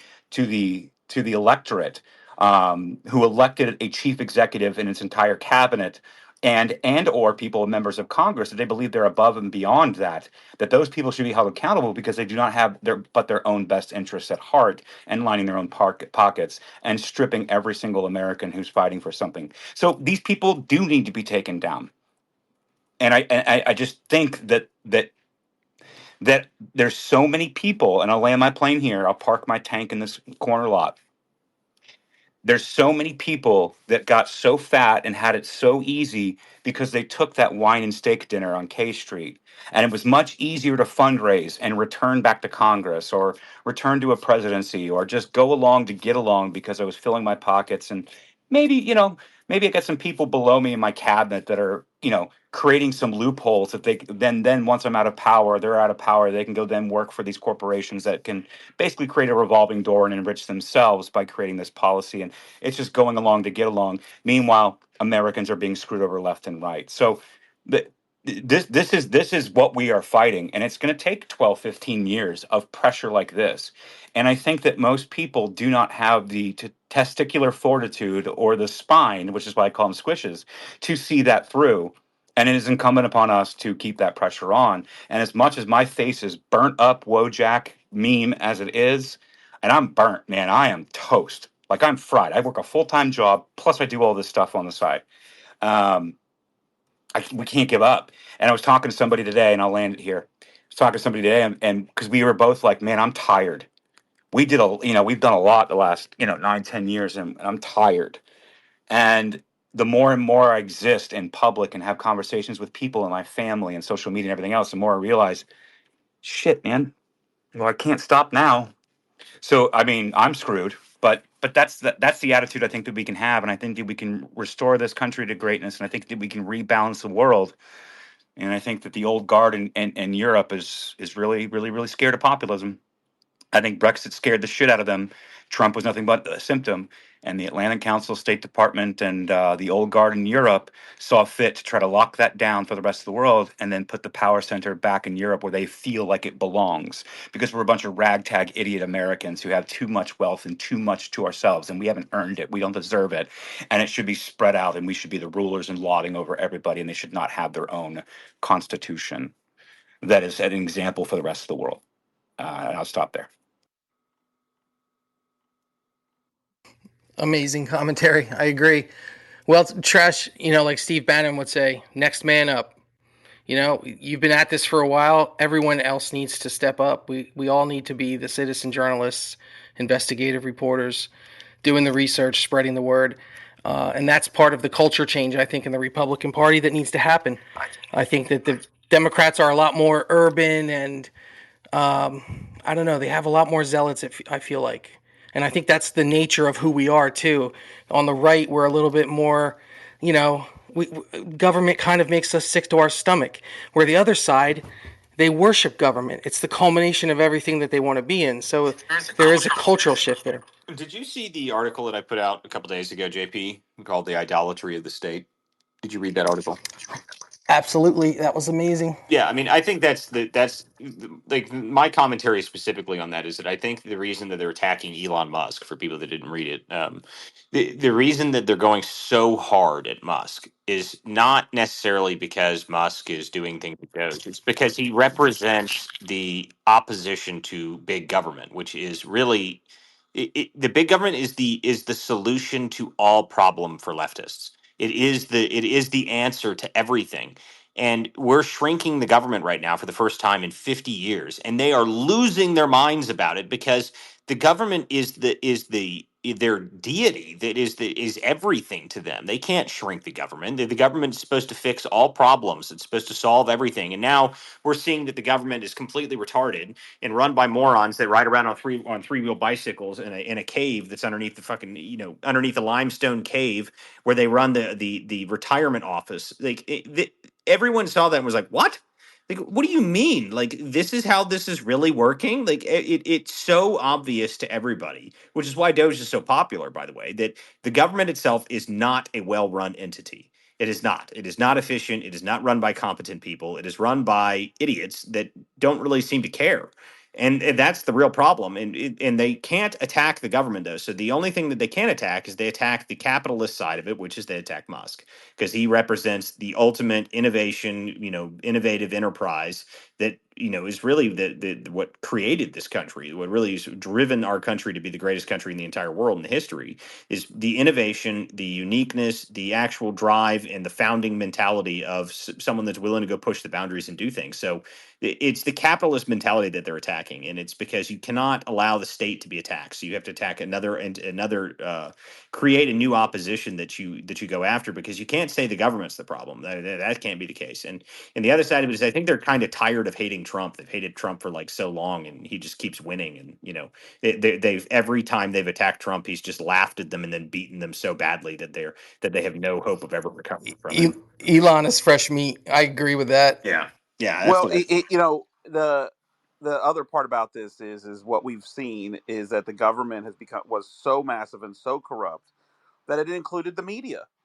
And so what happened, and for folks that maybe weren't really paying as much attention back in 2012, 2013, 2014, was the massive collapse of print media, the newspapers across the country. And with that, mainstream media also um, living off of big pharma, but their viewership was going down because the rise of social media and the trust in media beginning to really cave, right? And what happened was they had to make a deal with the devil.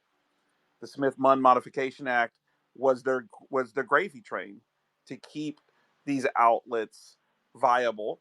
And a lot of these journalists know that had they not had that position and had they not have the access to specific politicians or say CIA or internal deep state folks, they would have to go get a real job, and they couldn't do that. So we see this with Politico. When the USAID money stops, the paychecks couldn't even be delivered on time, right? And we see this across the board with these digital based outlets, obviously with our corporate media outlets. The one thing I'll give NPR is everybody knows that they were government funded. What people are finding out is corporate media was also massively government funded, and that's a problem. Chris, you just made a great point, and that was that the Smith Monk, or I don't know how you Smith say it, Munt, the Munt, Month. Smith Munt Mundt.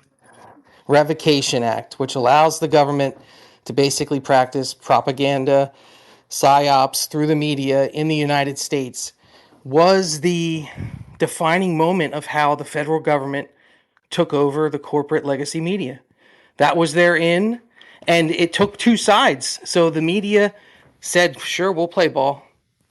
Yeah, there's another aspect to this that I've thought about recently, is that censorship, the real reason that censorship props up is that censorship is actually a direct result. It's a symptom of failure, right? So when you're failing, when your government is failing and it's actually crumbling and things aren't working properly, there's two options. One, you address the issue and you actually admit your failures and you start to fix them. Or you shut every single person that says that you're failing up and make sure you throw them in prison. That's the two options, right? So That's and correct. then that is exactly what has been happening, right? You go look at the UK and the EU in general, right? They're imprisoning people that say things online politically. I mean, there was that recent 60 Minutes report where they come out and they've got the German prosecutors and they're like, well, if you insult a politician online, that stays there forever. So you must get a heavier prison sentence if you a heavier fine and a heavier sentence if you insult politicians online, because well, I mean that's bad. I mean that might, somebody might see that like. Way to give away the ball, right? I mean, you've just exposed the entire thing. You don't want people to criticize your government. That's what the deal is. You don't want people to criticize your government because that means they're criticizing your failures, and you don't want people to see your failures. So the only way you can get rid of that is make sure you silence anybody that says anything against it. It's the symptom of failure. When your government is collapsing and things aren't working, they try to shut every single person up that's tried to do that. That's what they did in the United States. That's what they did over the past 4 years. I mean, every single person that said anything against the Biden regime was immediately silenced. They took away the press passes of 400 plus journalists from from the White House press room. They only asked approved questions to certain people so that we could hide the fact that failure was happening all around them. And that's exactly what censorship is. Censorship is not just to attack people for saying things, it's to make sure that everyone believes that their failing regime is not failing. And that's the whole purpose of it. But and it's not even so much the government that's failing. I mean, government fails by definition, right? Government fails by definition, and the Constitution was probably the only document or the only system of governments that could possibly succeed. That's why empires fail. That's why monarchies fail. That's why all these things fail. And that's why the U.S. has actually lasted the longest out of any kind of quote unquote democracy, which is we're a republic, not a democracy. But it's not that necessarily that the whole thing is failing. It's the whole game that is failing. That is, keep people divided amongst each other, keep them fighting so they don't pay attention to what's really going on. Meanwhile, we strip every bit of wealth and everything that we can out of the system and extract as much as we can without putting back in, and let them fight amongst each other and hate each other. Meanwhile, we're just going on as business as usual. But censorship even comes down to even the most local level. So you guys know who like Billboard Chris is, right? You guys have seen like the videos from like people who were standing on in Washington D.C. during Stop the Steal or like during the pro-life marches, whatever, and they would be approached by these radical leftists, and they would come up and they say, how dare you have this sign, this is crazy. And then when they start peeling down the layers of the argument, they get one surface layer deep of the argument, and these radical people cannot handle the conversation or answer any questions or even explain their position. So what do? They turn violent. And then that's, in my opinion, in an industrialized scale, in a more nonviolent way, censorship and influence operations and psychological operations are the same thing at a local level where the argument is lost. And once the argument is lost, the only thing you have to use is brute force. Sometimes it's somebody slapping somebody, assaulting somebody, but in an industrialized official capacity, it's influencing, astroturfing, rounding out the edges, changing the messaging, controlling the narrative, moving the narrative through, and changing the conversation. And that's what, in my opinion, censorship is nothing more than brute force on, I don't like Billboard Chris's billboard that he's got around his neck, so I'm going to swing at him, to I'm going to shut down 50,000 accounts, posts, and items that I don't like on an industrial scale through global engagement center, and then I'm going to hide it behind, well, they're Russian assets or they're Hindu nationalists. Like in my case, I was labeled a Hindu nationalist, and all my social medias were wiped off the face of the earth. I'm not Indian. I'm like Irish, German, and a little bit of Native American. I think. I don't think I'm Well, and, Hindu. and and the other thing that JP, just to kind of put it into context, the other thing that coincidentally happened at the same time, if you guys don't recall, General Stanley McChrystal happened to just resign under Barack Obama because of a scandal, and suddenly he starts his own firm, and then suddenly he privatizes the most powerful weapon of war that we've ever used for 20 years against our enemies in the Middle East, in particular, when it came to the war on terrorism. And it's the psychological operations, the propaganda machine that he designed, privatized, contracted with the DNC, and began to utilize through social media apps, which had a backdoor access after the Smith-Mundt Modification Act, and they started to take over social media. Visa, Zuckerberg, and Jack on Twitter 1.0. And so they had literal operatives and operations in these social media platforms. So we as Americans, Democrat, Republican, Independent, whatever, have all suffered from massive propaganda, fake accounts parlaying as real people for 10 years, over 10 years. And so what happens is you have these journalists who are, we now know, are also paid by the government. They're bought and they're corrupted due to access. They can't lose that. They're utilizing stories that they think are real trending stories that were artificially done through a very powerful weapon of war that was privatized and utilized on this very app and also on Facebook. And that helped focus their stories. So then they started focusing their stories into that direction of the trending topics and asking these questions. And so all of this was happening at the same time. Meanwhile, McChrystal started utilizing his these things through social media, etc., to get these trending stories on Republican candidates. And so this is where these special elections and midterm elections started to happen. And so the bottom line is our country has just really, they've went through it, man, and it's going to take probably if arrests happen and people start being held accountable now, it's still going to take 20 years to pull out of. And I'm not exactly confident that that's going to happen just yet.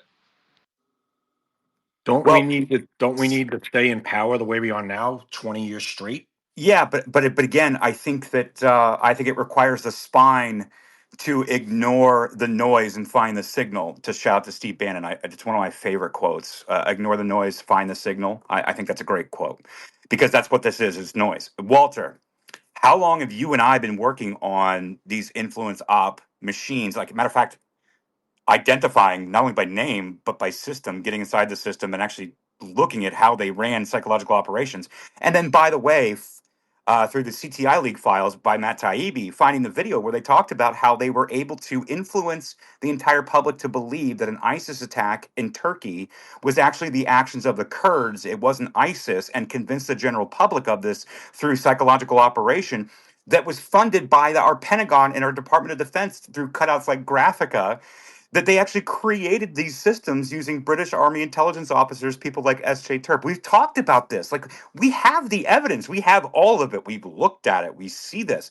I watch it happen on a daily basis of how the narrative is created through technology and AI on social media that's being paid for by our own Department of Defense. It's crazy. Well, I mean, that's the psychological operations aspect of this. This was something that people really like. I wish more people would understand that when we say that it's actually a military operation, it's not hyperbolic. Like, that's actual fact. Like, we have the documented Yeah, no, proof I'm that it not is. being tinfoil hat. Like, we have the evidence. We Yeah. have the proof. I mean, Like, I have all I the. literally have the entire file database of their working sheet that showed how this thing operated as an autonomous system that was designed to operate completely independently. That was fed information that was then sent out and designed so that it had a full managing AI that they called Manager, that literally operated so they could operate on social media platforms to agitprop people, to attack people, to make sure that anything that you said, if they didn't like it, could be silenced and put down. And all of that was happening, by the way, right up until until Elon Musk bought Twitter. And the only thing you need to know about when he bought Twitter was that the first thing he did was he shut off the API access. That's it. Once that happened, the entire system broke. And that's why everything started happening. I mean, if you look at, there's something that I think those that have been on X for a while know this is a fact. When you first started talking in spaces or sharing content, couple years ago, you started realizing you were bumping into people, and you're like, "Well, who the hell are you? Like, you've got a couple 100,000 followers, you've got a pretty big platform, but I've never seen you before. How do I not know who you are if you're, on the same kind of wavelength? You're talking about similar things, but I've never seen you before." It's because the system was designed to keep you from ever seeing them. Like, you didn't know what you didn't see. That's what the system. That's why the censorship is so pervasive. Is that you want to fight against censorship, but because of the digital atmosphere, you literally have no idea if you don't see something, because you don't even know it exists. You don't even know it's there. You can't find it because you don't know that it's there to even look for it in the first place. And that's one of the biggest problem with censorship. And that's the way they did it. They had a full backdoor system that was designed so that to keep you completely siloed out. So they keep you in one area, and then they keep these people in another area. And when they broke that, when the API access was shut off and all of that changed, that's when everything started changing online. That's when Twitter started becoming what they claim is, they scream that it's a right wing, website now, but it's not. I mean, it's not a right wing website. The reality is that real people just started having conversations again. And when the entire siloing and the censorship and the bot networks, all of that stuff was shut off, things started changing. Now they still have access to some of this stuff. It still runs. I mean, you can see it pretty clearly when one of these things spin up, by the way. Everyone is Yeah, pretty I aware mean, of we're that. still on Twitter 1.0 skeleton, Yeah. right? So, like, it's not perfect. We're still on that skeleton. So it doesn't really matter. Like, yes, the APIs were shut off, all the things, but I can still watch it. To your point, and I don't want to cut you off, Walter, but I want to add to it. In what world is Matt Taibbi, Michael Schellenberger, Glenn Greenwald, Cassandra McDonald, many of these other people, in what world are they right wing? I'm not aware of it. I'm not Joe aware of it. Elon Musk. I mean, we go down the list, right? These people aren't right wing. These people were they're leftists. They were Bernie people. They were Occupy Wall Street. They were um, Matt Taibbi and Glenn Greenwald were constantly featured throughout the early 2000s on Democracy Now with Amy Goodman. When it came to the Iraq War, when it came to the CIA stuff, when it came to the leaking of Valerie Plame to punish Joe Wilson, who said that the WMD was a lie, and they outed his CIA operative wife who was in the field. This is why Scooter Libby gets prosecuted and then gets pardoned. I mean, so like these people were breaking these major stories, and they were leftists. This is back when Rachel Maddow was on Air America Radio in California. She was a big name there, but she wasn't even really known. And so outside of California, and so so these people have been around a long time. But fast forward to where we're at now, and now they're over here having to break these stories, and they're stunned. Like Schellenberger talks about this at when I'll never forget when he was doing when he was doing the podcast with Joe Rogan, and he talks about how he had just finished. He was in the depths of the Twitter file, right? The Twitter files, and it was him and Barry Weiss and Taibbi and a few others. I was going to say Bari Weiss, for Christ's Yeah, sake. Barry Weiss. Yeah, exactly. And he goes to Thanksgiving at his house. Keep in mind his entire family, including himself, were liberals and on the left, and they literally were yelling at him, and they told him he cannot talk about politics or anything because they were so mad at him that he what he was saying about the Twitter files, and they didn't believe him. They did not believe him, and he was like, I could go pull my laptop right now in my car. I could literally show you these. I'm your son. And they were so infuriated at him because they were like, how could you do that to the Democrats? This is like a direct quote, by the way. And Yep. it's Yep. insane. Well, the Twitter Do not believe. the Twitter files is the most amazing thing because when Elon went and found people with the Twitter files, all he did is he go out and find the best journalist in the country and just looked for the people that are actually story driven. That's all that really matters to them, and just let them see it. And they they took it and ran with it. I'll just say that. I mean, the entire free press is now one of the largest, like one of the most read things in the entire country now. Racket News is one of the most read things in the entire country now, and a lot of people forget. I know that everyone likes to give X all the credit for this free speech and stuff, but everyone forgets that Substack, if we didn't have Substack, literally none of those people would have ever had a voice. Like Substack is a massive platform Which is specifically still because of that. one of my biggest pain points with Elon. He really pissed me off with that thing and the external links. This actually Yeah. is a serious problem, and it pissed me off. And it's actually what created the fallout between Taibbi and Musk to begin with, was the external link problem. This actually really pisses me off a lot because if X is going to be the new media, as all these people that are fawning over Elon Musk on X about X is the new media, independent journalists are the way.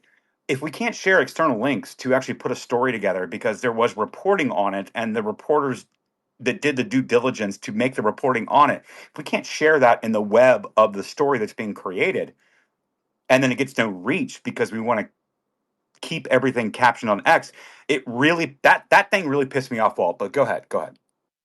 No, I mean you're right.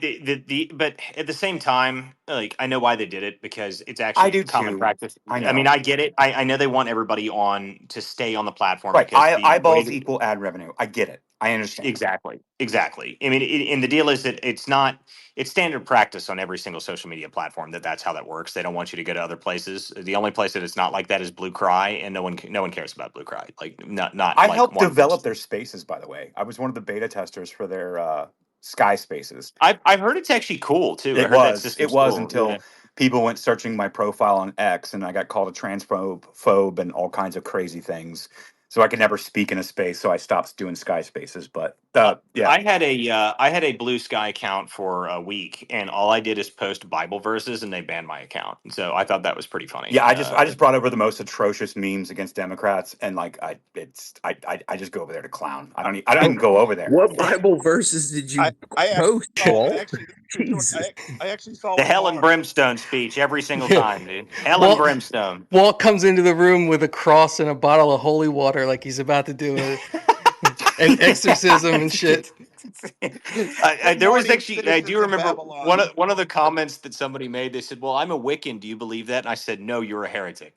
And they didn't find that nearly as funny as I did. I went over there I, to because Taylor Lorenz blocked me over here. I went over there to engage with her, saying I can fix. Do you guys know why Taylor Lorenz blocked me? By the way, Walt, Taylor Lorenz blocked me not because I was like, you know, angry posting on anything that she would post on X. She blocked me because I said I can fix you. Yeah, I dude, I Ouch. love like everything to do with Taylor Lorenz. Mark Elias, by the way, Fuck Mark he Elias. Mark Elias actually he posted about me on his Blue Cry account because I upset him so many times. It just made me happy every time I upset I Mark. actually saw a vehicle drive by. It was in their like I don't know what their business was, right? But it was some sort of like I don't know what type of business, small business. But it said "Find me on Blue Sky." It had like their sky. It had like the sky handle, and I was like, "What? Find me on Blue Sky?" Yeah, I don't know why anybody thought that was going to work. It's just another drag, like another like the thing about Blue Sky that I find funny is that for years they told every conservative that well you just go to these other social media platforms and just do that over there, like you just go over there, like Oh, dude, just I gotta build dig your this. own. I gotta dig this video out.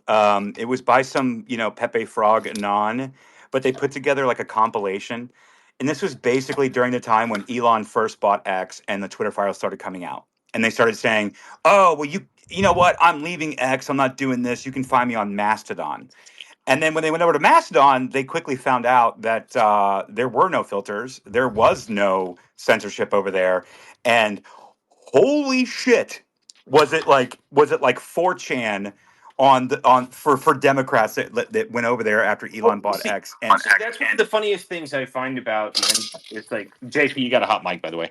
Oops, sorry. Yeah, but the one of the funniest things I find about the internet is like when you leave things completely and totally uncensored, they all turn into 4chan. Like when there's zero so censorship whatsoever, amazing, every single one of them turns into like full on 4chan memeified shit. Like it's so funny to me. so Like good. I've always found it so hilarious that that's like the natural reaction of the internet. It just turns into like a complete and total cesspool where people intentionally try to piss each other off with memes. It's Like so good. it's so funny to me. Like I mean, Reddit now. I think Reddit is like the most censored platform on the planet. Like I mean, Well, it's anything you censored by post. the administrators of a group, right? So, Mhm. like a slash Reddit, it's censored by the administrators, and these people are fucking unhinged. Like, I would like to undo Reddit, not because I want to like bring government in to undo a company. That's not what I'm saying at all. I'm saying that like I think that its irrelevancy should be cast into the wind of ashes, much like Thanos when he snapped his fingers. Not because I Yeah. want to like use a government force to do it. I think that culturally um pop culturally we as a people should be like, all right, that's enough, that's enough. Yeah, I agree with you entirely. I mean, there's so much like I just find it so funny. Like, I remember when the first days of AI came out. Remember, like the first versions of ChatGPT and stuff like that. They were really upset because there wasn't enough like censorship within it, and it was being extremely right wing. Like every single one of them was. It was very funny. Well, I think that Like that was. naturally, like we as a people naturally are more right wing naturally, and I don't mean that like so like you hear these people talk all the time like, well, I'm socially liberal but I'm fiscally conservative. I think that that's most people. Trash. um All of human history before 1965 was more right wing Everything's than right wing nature is today. inherently right wing. Like, We as a species are inherently right wing. Why yeah, is that? Well, because we need to reproduce as a species. We need to make sure that we continue on as a species. That's now right wing because the left wing would rather just like we reduce our reproduction rates. I think inherently people's natural nature. Let me give a better example. As an American, you'll understand this. I hate always referencing Dan Bongino, but he's right. He said you can keep the beach ball of liberty underwater for so long, but eventually it's going to pop up. That beach ball will pop up above the water. Why? Because inherently, that air is going to be buoyant and it's going to pop above water, and that is liberty, that is freedom, that is personal responsibility. Inherently, nature is right wing unless you shape it through censorship, narrative control, um, medication, all the things that you try to shape a populace into being compliant and divisive and fighting amongst themselves. That's not right wing.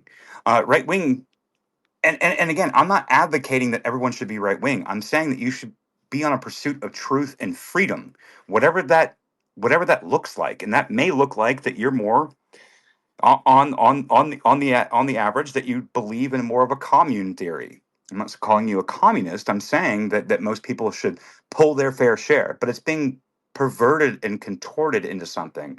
But if you let nature run its course without any filters or barriers, naturally, the tendency of a population would bear right wing. And I would also like to point out, and I'll land my plane and shut the fuck up, is that there was a study that was being done about media bias on all the social media platforms. Of all places, which I still don't agree with because I'm completely heavily shadow banned and suppressed. It's not because I say stupid things. You guys know that I do know what I'm talking about. I do put out good things. It's because I talk about things that people really don't want to be talked about. Therefore, people who still have access to the skeleton of Twitter 1.0 would see me not succeed at all. That's true. But the reason it's inherently right wing, because I think that most people want to be left alone. Most people want to be left alone. They want to care for their own. They don't want to have to worry or depend or do anything with anybody else outside of their own circle. And by doing that, when you introduce filters and when you introduce stopgaps and when you introduce narrative shaping, it gets in the way of that. So if nature takes its course, naturally it'll go right wing. By the way, again, the point I was making was of all social media platforms, X is inherently 5149 in any given day, depending upon the direction of the wind. It could be 5149 left wing to right. It could be 5149 right wing to left. It is probably the most fair, and yet it's still completely fucking gamed. It's also worth saying that Hold on a minute here. Just Barbie has been trying to come up, and I think her mic has been She's been screwing up up and down incessantly. forever. Barbie, what are you Yeah, doing? yeah. I don't know if the I mic's don't not. know. Hi. Well, you're talking like from Florida into your microphone in Texas. That's part of your you know, problem. I feel like we got to get Barbie a better microphone. I Everybody agree. I'm said that. down. I got 20 on it. I have like three headsets. I literally have two Beats by Dre and the iPhone one, and none of them work very well. But right now my kids are sleeping, so I think I'm gonna take off the Bluetooth because before I did that and there was like all sorts of swearing going back and forth. I was like, no. I think I'm good now. She needs a Neuralink so it could just transmit her voice right into the program. Like There you go. Barbie always has All money right, lines, that's man. better. She always comes to. Hey, There now we we go. can Oh, hear Now you. we. finally, I can fucking Oh hear my Whoa. gosh! you. Like Yeah, Much there better. we go. Whoa. Much better. Stop shouting. Good Lord, Barbie. What the hell? I love it. Say something, Barbie. You guys are Drop some funny. Is alpha. it really that much better? Oh my gosh, It's way Yes. better. really It that Much is. much better. It is better, So night much and better. day. and it's still not even that great. Yeah. Yeah. Okay. Well. Well, There it is. Now it sounds good. Oh my! Yep. I Yeah. think the entire Now it's listen. working. We have like 600, however many people in this space, and I think everyone is privately celebrating because I get like 5 messages a space. That's like, can you somebody tell Barbie to fix her mic? Yeah, I well, it's because this stupid program we are still running on, 20-year-old fucking Periscope. Sorry, I realize that we're not supposed We to are curse, but running on Periscope technology. That's yeah, correct. I miss Periscope Periscope. technology is the problem. Periscope super ancient, even though there are over 100 million minutes of audio recorded on Spaces every single month, and it is like one of the most used and listened to forms of audio format in anywhere. But we still run it on 20-year-old technology. look, So honest question though for everyone in here. Have you ever been in a space where Barbie tries to say something, you can't hear what she said, and then you never end up hearing from her and you feel like you've missed something? and then I you're feel like thinking I about it talk for a over. while. Yeah, I You feel feel like like it we was a always good talk point she over her had. because we can't hear her interject. See, I usually don't have a problem hearing her actually speak, but it's because I have my phone set up with a good mic setup. So I don't I know. mean, I usually make it a point to make sure I hear what she says because it's usually something very wise. I can never Well, be no, never I'm Yeah. using impressed. my iPhone. Like that's it. Like I'm on speakerphone and iPhone. So like I don't. I mean, I guess I could use my studio setup to pipe into spaces, but the iPhone microphone seems to work well. Yeah, it seems to be the best thing for spaces Since because Trash is spaces here, are. can I ask about Paragon and Pegasus? Like, Oh, you want to talk? so Oh, you want to talk about Paragon and Pegasus? Oh My shoot, heart. man! I was Pray, do I tell. generally like to talk about things that are controversial, mainly because I would like to know what's going on and My really heart. research it. we could have at least put some popcorn in or got some additional. Well, So before we do we that, could guys, we do have a bunch of people in here. Make sure you share the space out. Make sure you retweet the space, quote the space. If you put a comment down below, I do read them as throughout the spaces, obviously. And anything that you want to say, you can put it down there in the bottom. If you want to come up here and say something. By the way, if you do come up here and you want to talk, you better figure out how to work your way into the conversation because I don't do the stupid hands thing. I think that's for children. And if you want to talk, you do got to learn how to talk with a group of people that are in the middle of a conversation. That's just how it works. And of course, fucking Trash puts his hand up. really quick, Walter. Though I wanted to say this I wanted to Uh, say this in reference to what Trash was talking about because I think this is really important. So this platform is always pitched as freedom of speech, and for all the social media platforms, it clearly has the closest to that aspect. But to Trash's point, the coding from Twitter 1.0, the skeleton of Twitter, is still in full existence, and so uh, you have these controversial topics, ratings and these different things that if you talk about anything relating to politics, it's going to flag it and it's going to punish you for it, and that's not free speech, right? Because Well, you that should be able to have educated conversations about topics that are difficult. And the other thing I wanted to point out, and goes to a little bit of the craziness of the politics today, is that what often happens is the amplification through these bot algorithms previously, the amplification of the most heinous and stupid things that you could possibly have, which I think society naturally drowned it out and never took seriously, right? And so, the crazy racist people that would just yell the craziest racist things on planet Earth were never taken seriously in the town square, right, of life. Let's be real, right? And now they have these massive followings. They're even getting incentive pay because of the followings of what they say. So again, that's just one issue. You can go down to let's just say the topics of the stupid questions. What do you see in this video? What do you see of Taylor Swift dancing on stage? Oh my, do you like tacos? I mean, like the most dummied down crap on planet Earth to get click money is this platform now. And so that, unfortunately, it has, I think, dummied down the discussion of important things, and that's kind of on the shoulders of Elon to fix. but that's not a problem with the algorithm. It is That's a actually problem a with the algorithm problem with because the the you. algorithm has tombstones. Let They have tombstones, let me and they explain have it. points. It's points based. It's not. It's the people. I'm telling you right now, it's the people. Now, is there flaws? Is there a way to manipulate the algorithm in your That doesn't favor? make what? Hold on. What you just said makes no sense. The people. What people? The people. The people are the ones that are sharing it. They're the ones that are interacting with it. They're the ones that No, that's not. cross-platform it. Okay, that's not true. No, some of this crap is It's not amplified. There's true. no way. Dude, Yeah, listen, that's not. our So let me give you a perfect example of how that's not true. Okay, so Ann Coulter on here, by the way, if you go to Ann Coulter's page, I don't know if I assume everybody knows who Ann Coulter is. She has 2 million followers. She gained 2 million followers in the first 8 years of her account on X. Okay, she has gained less than 100,000 in the 4 years since those first 8 years. Tell me how that's possible. Anybody, like, give me a reasonable explanation other than that is obviously suppressed by the system. Like, there is a tombstone on that account. It is not allowed to grow. That is the only way that happens. Okay, like even if you don't like Ann Coulter and you believe that she changed her voice, like her opinions on the conservative movement, blah blah blah, whatever you want. I don't care how you want to phrase it or whatever you want to say about her. None of that matters. Okay, you don't gain 2 million followers in 8 years and then gain less than 100,000 in four after that. Okay, that just does not happen. That is set up like that that. And actually, we have proof of this, by the way. Brandon Straka is a perfect example of this. He came into a space that we did a while back, and we were talking about this. And he was specifically talking about how he started doing a third-party app that monitors and tracks how things grow on his account. And he showed that over a full year-long period that he'd lost 300,000 people unfollowed his account. Now, I don't know how often you guys pay attention to analytics and stuff like that, but I'll tell you right now, 300,000 people don't just unfollow you randomly. And especially someone like Brandon Straka, who is consistent. He has never changed his messaging ever.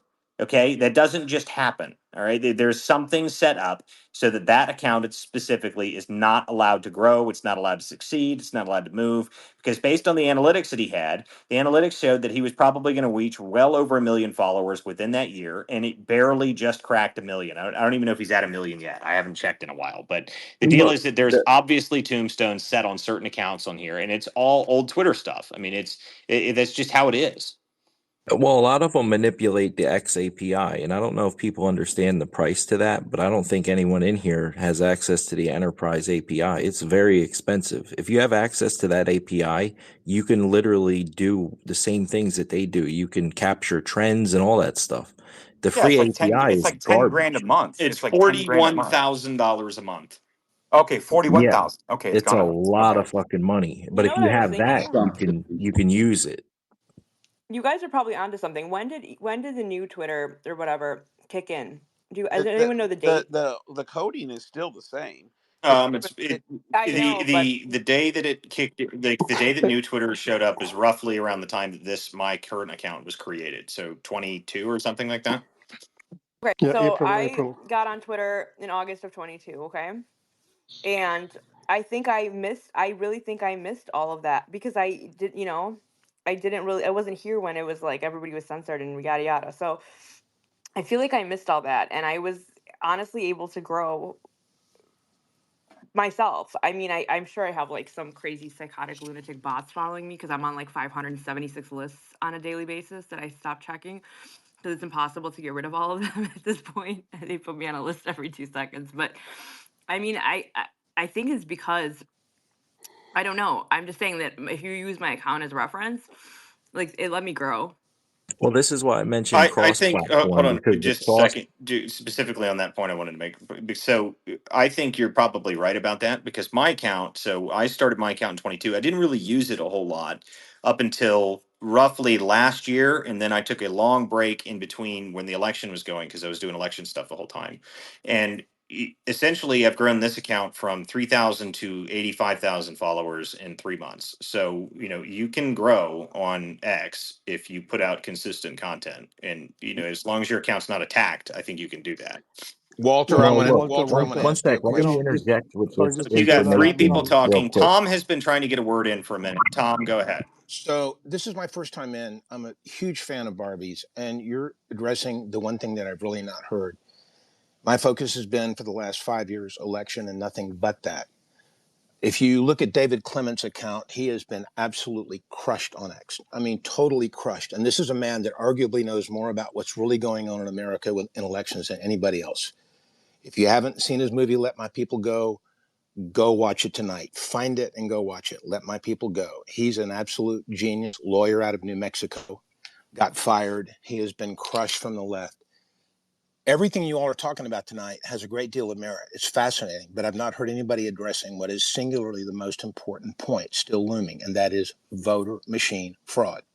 I will go out on a limb and I will say until this gets fixed, nothing else matters. Nothing Well, I, at all. I will. Tom, let me say this because I've been co-hosting spaces actually before Mario came onto the scene with his algorithm hacking. I was co-hosting the largest English space in the on this platform since late 21, and so we've constantly talked about the electronic machine fraud, the voter fraud that is Dominion and whatever other previous names you want to call Sure. it. Sure. And Heart, so that's been VSS, discussed, right. right? All That's of been it. discussed to the fullest extent. And the reason why we lost several key elections in this country was specifically because of Maricopa County and specifically because of Fulton County and their electronic voting machines. And so the Republican Party knew fully aware. They were fully aware of the issues. Brian Kemp was fully aware of it. Ducey in Arizona was fully aware of it. They just didn't want to address it. And in the lead up to 2024, this is, by the way, why we lost in 2020. But in the lead up to Correct. 2024, they passed some little softball, meaningless legislation to allegedly try to address that. But the bottom line is, it was too late. Anybody who knows anything about government and politics knows that if you pass legislation in May of an election year, that is not even going into effect till after the election. And This will so never get legislated. the This problem will never get legislated. This will have to be litigated. Uh, Legislation well, is a no, I road mean to death. it's actually if you actually look at our existing laws on the books as it sits today, it's actually not even legal the way that those machines operate. So the reason why there's court precedents that has allowed for the machines to operate is because Dominion throws massive lawsuits against people, and you have bought off politicians in Arizona and other states Thank you. that if you file any type of legislation to defend your right to vote, which is, by the way, the most important right we have, then if you get smashed, guess what happens? You have to pay the legal bills of that. And so they've snuffed out any ability to really challenge until now. And President Trump's victory in 24 was just so large that there was no chance that they could even steal the election. Right, but they stole grossly underneath. I'm sure you're aware of that. If you know any of Ramsland's computations, any of the calculations Can I that just comment people, on this really sure, quickly?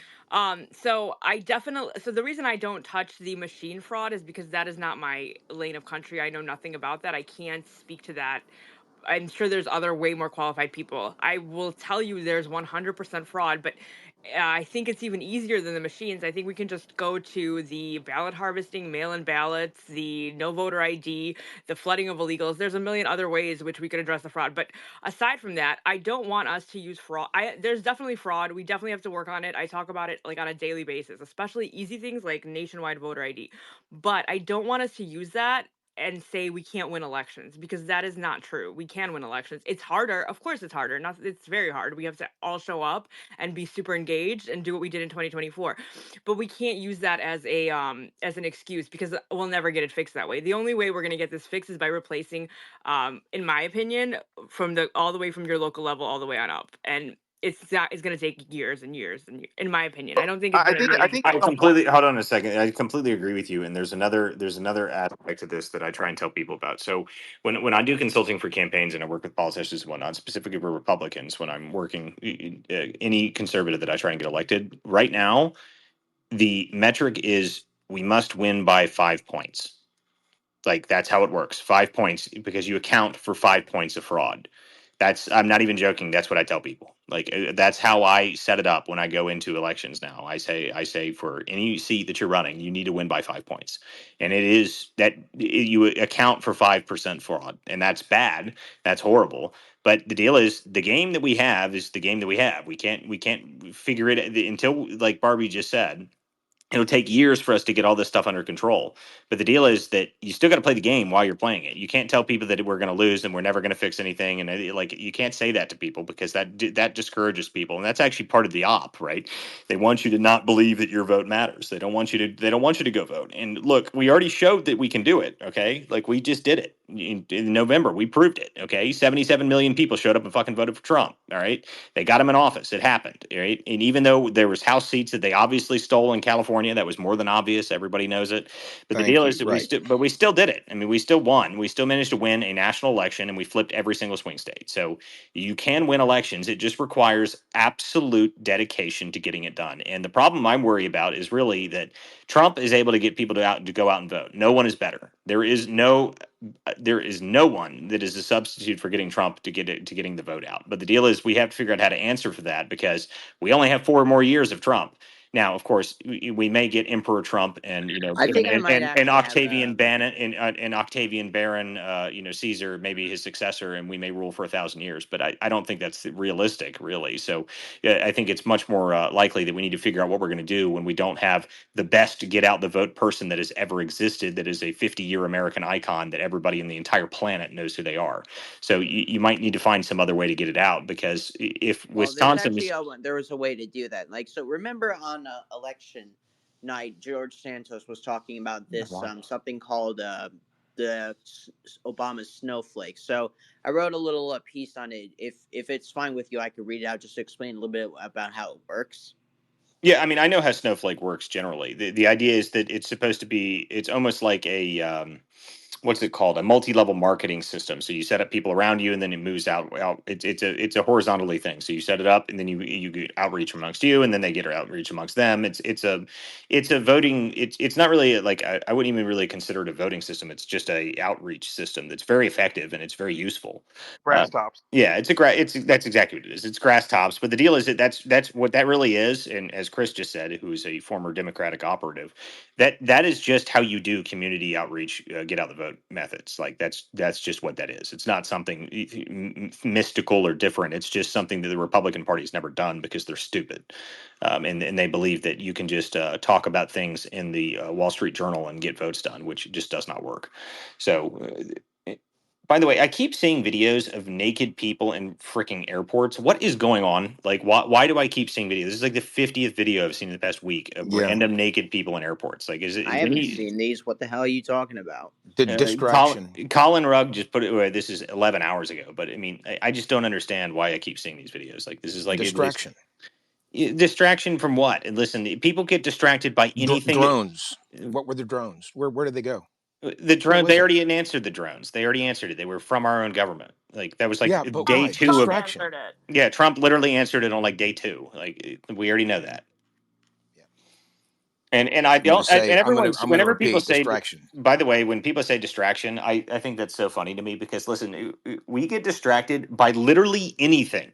Like, anything that you can possibly come up with, a distraction will completely divert everybody's attention for at least a week. And That's why I don't. Absolutely. That's Yeah, why I don't go to my speaking of Instagram. distractions, Barbie did say she wanted to talk about Paragon and Pegasus. So I'll Oops, Kitty. that was when Trash was in here. I think Trash left, unfortunately. So so I'll just say a little bit about Pegasus. So Pegasus is an Israeli spyware apparatus where if you send where when you use it, you can send it to a person's phone.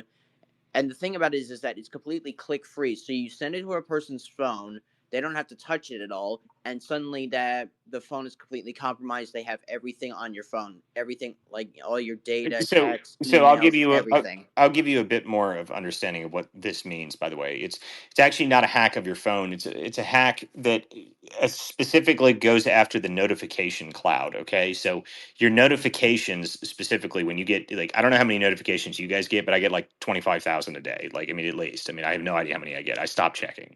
But the deal is that the way that this works is that Pegasus is able to read those notifications. So any financial transactions, any, any Twitter updates, any of that stuff, those notifications go to a separate cloud server that is then accessible via this system, and it's been doing this for a long time. So that's what Pegasus is.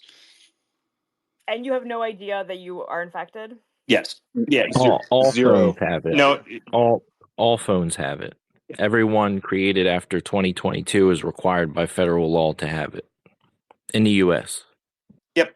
Remember that it was developed by the Israelis, but it was sold to Americans. It's American owned now. It's just It's like not I get, Israeli. yeah. So here's the thing: when I hear everybody when they go on the Israeli rant, I just get so annoyed, because it is it is our own government. God damn it! Like, it's us. Okay, we did it. We created it. We started it. Shut the hell up. Like, stop blaming some other group of people. Like, our CIA came up with it. The NSA developed it, and then sold it to another company in Israel, and then they sold it back to us once they finished parts of it. Like, Yeah, I mean, it's no coincidence that the Patriot Act was passed, a few years before the iPhone 1 came out, right? Like, so, I mean, the bottom line is our phones, since smartphones, since we pivoted from the greatest phone ever created, the Blackberries, since we pivoted to the iPhones and to the smartphones, All of these phones go straight to our government. Bring back physical keyboards. Well, Bring them The back. we the all Canadians we really all fucked up have when a they ruined the BlackBerry. They could have had a huge market, and they would have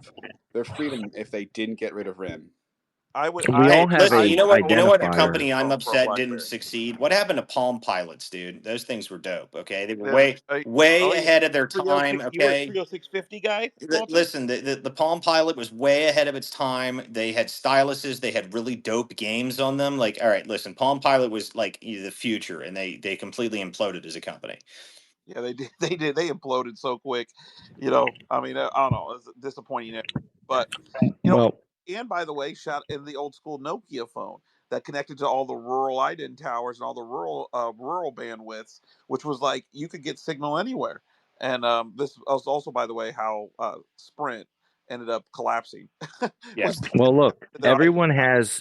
everyone has an identifier, right? Like we're used to advertiser IDs as being part of the discussion. That's not how it works. So everyone in here has a singular identifier that identifies you, no matter what device you're on.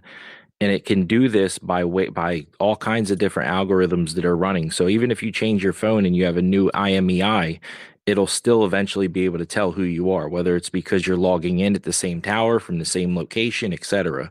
The only way that you can actually avoid this sort of problem that we're having now is to completely not use any of these new modern phones like Chris was just getting at, and then you have to actually go into the device and disable the hardware, which is not most people aren't Well, capable of doing that. it's not impossible. Okay, so there are devices that you can buy that are designed specifically to be anti-tracking, anti-everything else, like the unplugged. They're expensive though. They're There's no expensive. difference between those and the same price as a new iPhone. Like an unplugged phone, which is the most encrypted phone that's ever been created, that literally has the ability to separate the battery. So it literally fuses the battery, so you can take the battery completely out with just by a switch on the side of it. It's called the unplugged phone. You can buy one for $1,000. It's the same price as an iPhone.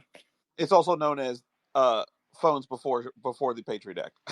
Yeah, So yeah. Yeah, like do You could you also know just anyone that has go get one? yourself. Yeah, I've got one. You can go get a Motorola They're Razor. garbage. They're not garbage. You can't do shit with them but text and call. Listen, Like man, that's what are you talking essentially about? it. You can do anything you want with them. You can browse the internet. You can do everything on them. I don't know what you're talking about. As soon as you browse the internet, it's going to identify the device. There's no way to get rid of that. There's no way to avoid that. It's going to identify you by the tower that you're connecting to. That's what I'm saying. It doesn't even need GPS, just by triangulation. It's if going to know who you are and where you're at. if folks want to know how big government quickly took over, I would point to the Palm Pilot and the BlackBerry and the push to talk. Right? They're Nextel. push to talk. Nextel. The Nextel push to talk. So after Patriot Act, you notice how all of those phones eventually vanished because they couldn't track. Obviously, the Palm Pilot, was pre smartphone, and the push to talk, Nokia push to talk, they couldn't track it. They couldn't track your conversations, right? Like it was the only thing that worked on 9/11 in New York on the World Trade Center was the push to talk. So they had to get rid of that, and they had to move it to cell phone signal, which is what killed Sprint, by the way, again. And then, of course, the BlackBerry, which is what the CIA used. so, so they, I want my sidekick back. Sidekick. Oh, those things were sweet Oh yeah, with oh the slide little thing. That's what I said. Bring back physical keyboards, right? Like I liked physical keyboards. Those were yeah. sweet. The BlackBerry actually modeled over 1,000 hands and like molded them and modeled them to design the actual keyboard that they had, to where you could literally do it with one hand if you wanted. Who remembers the first touchscreen keyboard on the BlackBerry? What was the name of the phone? Depression. No. BlackBerry Storm. I had it and it was awful. Oh yeah, it was what killed the BlackBerry. What year was this? Probably about Before you were born. Jack, you Oh, were wait. probably 2. What? Say that again. You were probably 2. It was like what was that opinion? What was that? Probably about 08, around 08. Yeah, that was 08. Yeah, that's right. Because if it was 08, I was 6. Yeah. So yeah, there we go. But would any of you call up your mom from a payphone, and when they asked for your name on the collect call, you would say, "Mom, come get me," and then hang up? Oh, you scammer. You scammer. You damn scammer. Dude, I actually saw some payphones coming back, but like you got to swipe your card with it. Tell you the truth, I didn't have a phone until high school. Well, with voice recognition now, there's no way to hide. So Again, even if it's a you, payphone. you keep saying that, but I'm telling you, you don't know anything about the unplugged phone if you haven't used it yet, because it literally is designed completely to be completely untraceable by every single thing, which is why Does it's it Like connect 5 to a minutes cell with it, or phone tower? Because if it does, they know exactly who you are and where you're at. And there's no way, there's nobody that can special talk me into buying a phone that I'm not telling you miraculously to I'm makes not me trying to invisible. special talk you into buying a phone. I'm telling you that the But that firm guy I'm did. telling you that I'm telling you He the went on Sean Ryan and convinced I everybody don't to care buy about it. Sean Ryan. I never even watched him before. Okay. So I'm telling you right now that this phone specifically, it's designed, the firmware within it is designed to be complete VPN, everything you use on it. Okay. Like that's what the purpose of it is. No, yeah, your communications, I'm sure, are more secure, right? Like that's encryption based. But what I'm saying is the tower, the literal tower that you connect to, that's how they know where you're at. I mean, I And the don't care if device they know is where I'm gonna. at. That's nothing. I mean, the communication So aspect of it. the law requires the hardware never be changeable, right? So that's like an IMEI device number, right? Like that phone, whatever phone you have, it has a hardware coding in it that allows it to communicate with the towers to identify you. That's how you get your phone bill and they track all your calls and stuff. That can never go away. It's not allowed. It's just not it's not something that can be done. It's not possible in this world that we live in. well, and it went one step further under Biden. So like the FCC, so when you port over a number from a different carrier, the FCC requires a PIN now. So you get a PIN number assigned to that, a transfer PIN assigned to that phone number. So even if you did take that device and apply that phone number and apply it to a different device, they're going to know where it initiated from. You could use a relay, right? Like that's what the pros do when they don't want you to know where they're at. They actually have relay devices. So you can bounce relays from one phone to another phone to another phone before it actually makes your call. That's how you can actually get to a point where you're not identified by location. Other than that, there's no way to avoid it. Your cell phone connects to a tower. That tower has to know your device number. That's just how it works. Or Right, but location isn't when, like I'll tell you, when hear me out. people are tracking, Use location Hold isn't on. the only indicator for actually finding someone. what? There's other things you have to do in order to find someone. Yeah, Like and you use signal strength. If you're connected to more than one tower, no, I'm it's talking easy. like yeah, if you used a credit card to pay for that phone and then you are using a credit card to pay that monthly bill, sure, but if you buy a phone that was purchased from three different people by cash and then you use Yeah, a like I prepaid find it very card, funny when I hear someone say that there's no way to do untrackable stuff. Like anybody that says that has never ever once in the entire world ever operated on a black market. Which I'll tell You've you, just never watched what the FBI like I wraps these just people up all the you're time. not hearing me. You're not hearing me. Okay, I know people that literally have five untraceable phones that have no way to track back to them whatsoever because of what they do. Okay, like if Yeah, you've never there is operated in a tradecraft. black market, then I'm telling you, Yeah, these things exist. Lots of them do, and Yeah. you can buy things with cash, and then they're designed so that they only work for a month, and then you throw the thing in the trash, and you've never even seen it before. Like or you have an asset, buy a thing with cash, and then they sell it to someone else that you buy from with cash. yes. as long as you never bring it to your house or another location where you use a credit card or something like that, I could see that working. But if you, as soon as you bring a device to your house and it's not in like a Faraday bag, it doesn't even matter if it has a battery or not. It's just not. It's not how the technology works. It's so much more advanced than the public understands. I mean, Edward Snowden leaked a lot of this stuff, so I don't know if people are just missing it. I But mean, I'm just telling you that anybody that knows anything about black market operations of anything knows that you can do all sorts of stuff without anybody finding out about it because it exists and it's existed for a long time. But Walter, we need anyway, to get an expert in this space that knows all about this stuff. Like, let's reach out to Hunter Biden and see if he'll come in and. hey, Hunter is really good at this. Actually, I know he is. he's an expert at making sure that no sensitive information is ever released anywhere, and unless it's on all one laptop that has every crime he's ever committed on. Other than that, he's an expert. So, That was fake, Walter. That was Russian that's right. disinformation. Russian disinformation. I'm sorry. I forgive me. The FBI, Jim in the van that's listening to this conversation. We apologize for making that mistake. That is our fault. on an unencrypted hard drive nonetheless. That was the icing on the cake. Yes. By Like the way, if you anybody's can interested, you can get BlackBerry stock for $3.39 as of tonight. I didn't even know it still existed. That's oh my By amazing. the way, gosh. he knew he was untouchable, so he didn't give a shit. He didn't even pick up the fucking thing, okay? He didn't even Exactly, and go he's pick it still up. He was so No, untouchable. hot. no, Still no. untouchable. This is way better than that. Okay. Have you guys ever seen the interview of the owner of the laptop shop describing Hunter Biden's interaction with him? It might be the funniest video I've ever seen in my life. He's like, he was very high, like very high when he showed up. Like, it's an And amazing wasn't the guy video. like almost blind? I don't remember. I don't know if he was No, actually. he's legally blind. No, he's definitely he's legally blind. So that's how So high Hunter Biden he was. left his laptop at a blind laptop repairman shop. That's just incredible. I love it. Every bit He of also, dude, he also used Joe Biden's car at the time to use the registration to buy the gun. When they talk about, that's what we learned in the case, where it was like, and that's why all of a sudden the gun shop magically didn't have uh any paperwork on his registration. They're like, oh, that's weird. And I was like, because he probably came in and was like, oh wait, this says the president's name on it, and they were like, just give it to him. Was it the Corvette with the with all those documents in there? Is that the car that he used? Yeah, it's just loaded to the brim with documents everywhere he's driving. They're just flying out the back of it, like as he's driving No, but through. all of his I cars wouldn't did be have crack. surprised. I wouldn't either. No, his wife literally testified. One of the best questions that happened, because me and JP actually went. One of the best things that happened that was asked was, so when you dropped off when your daughter had Hunter drop off her car, how many times did you find crack in it? And her answer was dozens. No way. No, not even Dozens, not just once or dozens. twice, but dozens. She literally said dozens. It was the funniest. We laughed so hard. I was like, dozens? Like, so that means every time he dropped off the car, she was like, I have to go in there and look to make sure Sweep that. up the crack, get the dust buster out, get that shit My, up. one of He my said it was favorite a moments was superpower.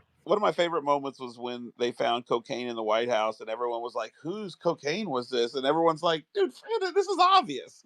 This is No, obvious." no, no, no. What was far better It was about the Winskies. Yeah, that's right. Well, what was far better about that though was that on the same day that they found that, there was a video of Hunter Biden walking out on the balcony of the White House, just obviously tweaked out of his mind, like so tweaked out. Like he was slicking his hair back, his eyes were wide as they could possibly be. It looked like he hadn't slept in 3 weeks. Like it was the funniest video. And then you saw Jill like make eye contact briefly, and she was just like absolutely petrified, like just like, oh no, not again. Like that was Dude, such a great Hunter Walter, was week. that's when Hunter was living in the White House to avoid being served because he never paid child support.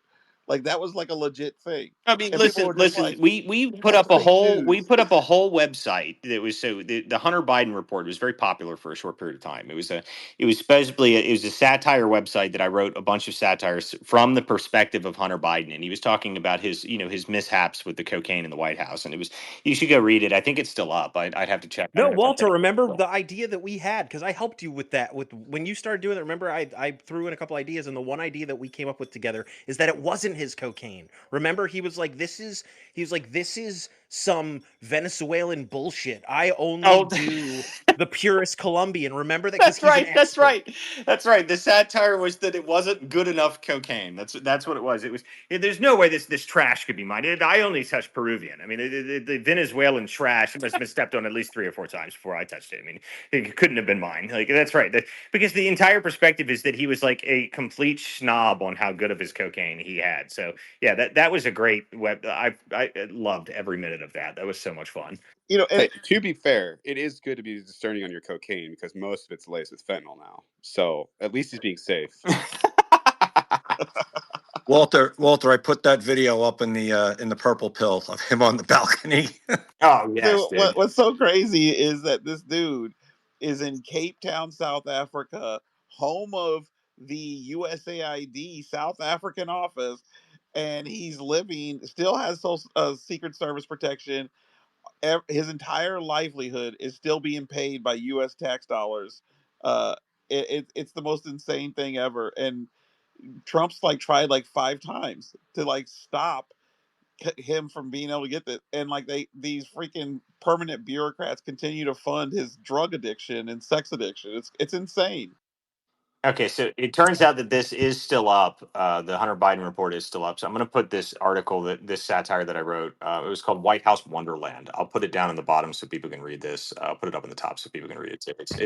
Is It was. is he still getting protection? No, they took his Secret Service Yes. detail. No, they took. No, I he thought still they has took it. it. He still has it.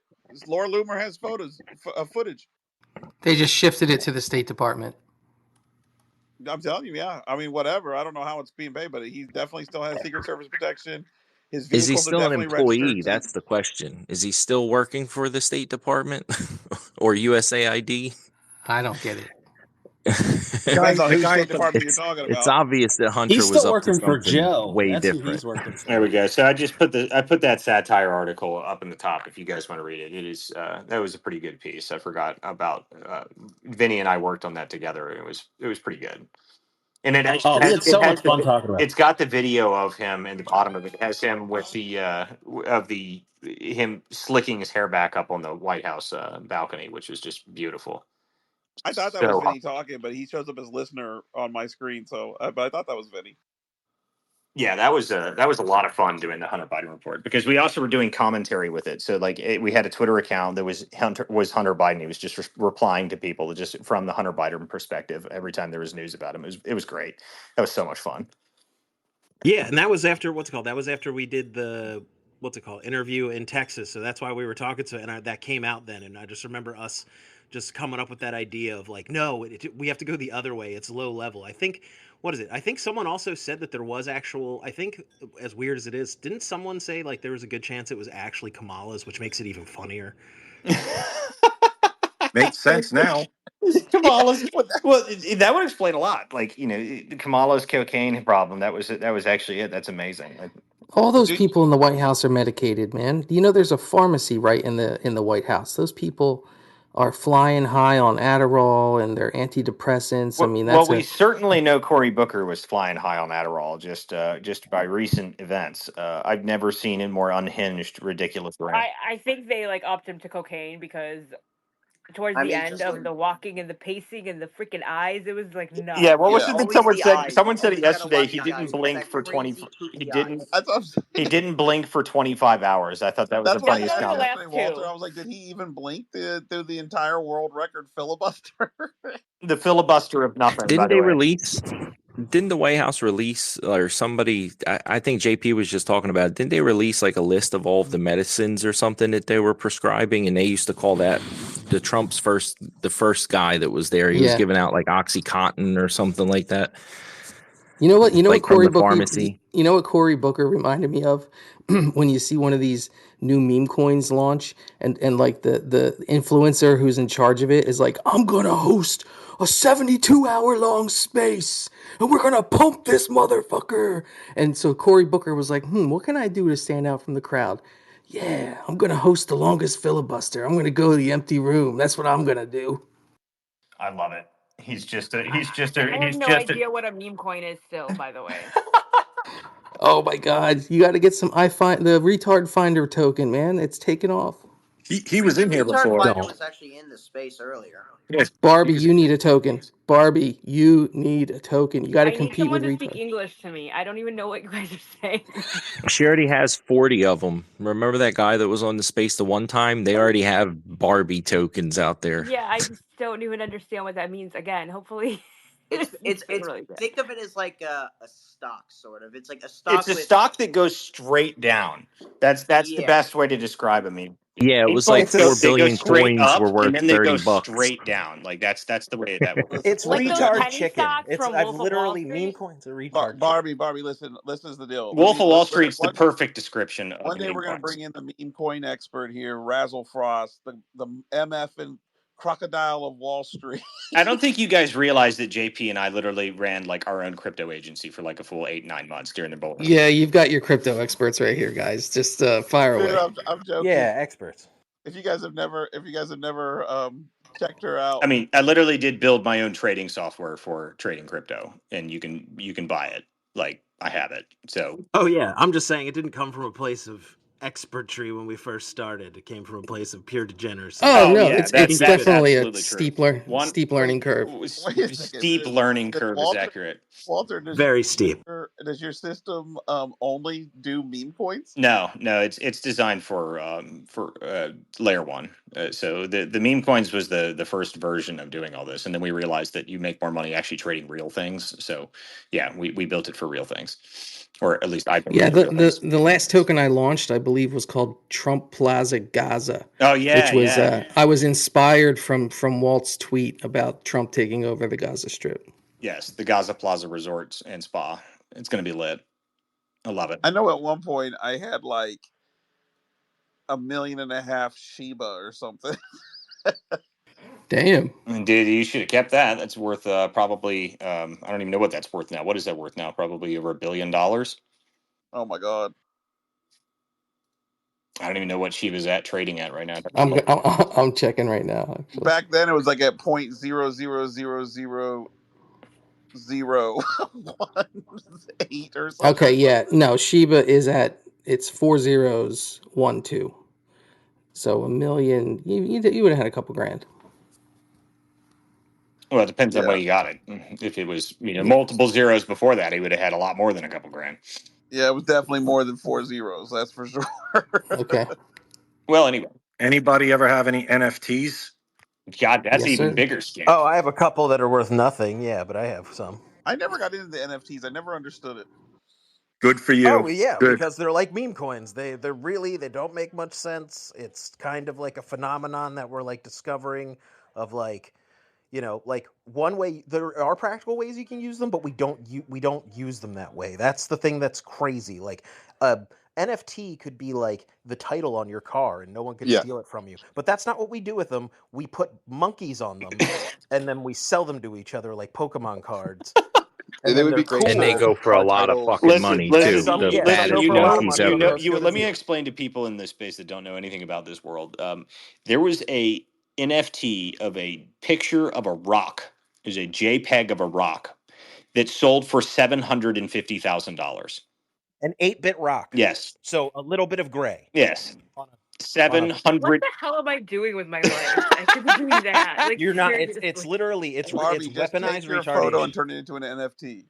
Yeah, and sell them. Like that's the way to go. I mean, like it's that ridiculous though. If you think I understand like what that is or like how I would honestly, it's like It's It's a not. Don't non-fungible do it. Like token. I'll tell you right Walter's now. got a platform for you, Barbie. Yeah.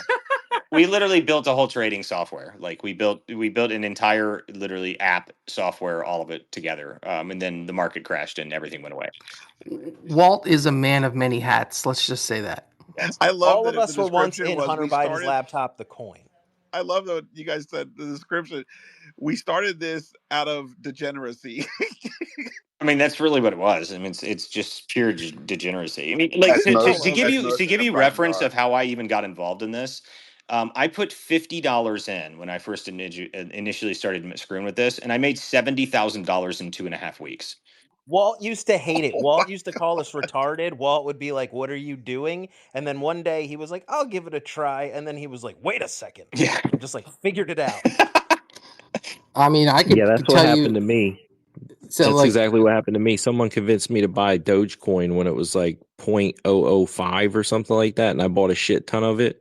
And I made more money doing that than I had made my entire fucking life in stocks. Like, I still can't beat that. I think it was like 200,000% return. And I sold that shit. I woke up one day and was like, fuck that, I'm selling it. And it even went up a little bit. It's still higher than when I sold it, but I wasn't one of those people that was holding on to it. I was like, fuck Just that, sell the I'm out of bag. here. That's the way to be, dude. Yeah. No Secure one ever went profits, broke not taking dreams. profits. Hey Walter, listen, man. I'll set up an account, and then I'm gonna give you 50. If you can make me like 10 or 15, I'll give you half. I'll take the other half, and we'll be good. I mean, Walt would just all you have to do now is just use my trading software, and I don't have to do anything. Like it literally just tells me when to trade. So, As for actual stocks, I mean, you can use it for stocks. It's designed for yeah. crypto. yeah. Oh, I use Yeah, it too. stocks is good. I stick around in stocks. That way I can only lose a few thousand, maybe even 10,000 here and there, rather than like fucking Bitcoin where you lose everything in 30 minutes. I don't know. Bitcoin I'm sure is going to go up, but I never liked how crypto goes up and down as fast as it does. Like CTF, I'm comfortable you with don't any even other You know. have stock. no They idea. now have leverage trading with meme coins. Yes. Meme coins are already insane. And then thinking of leverage trading, like it doesn't even people don't realize Well, you can get liquidated just to before give you some could like people some reference here, so Solana, which is the one that I trade the most out of anything, has had a 61% drop since January 18th. So just give you some ideas there.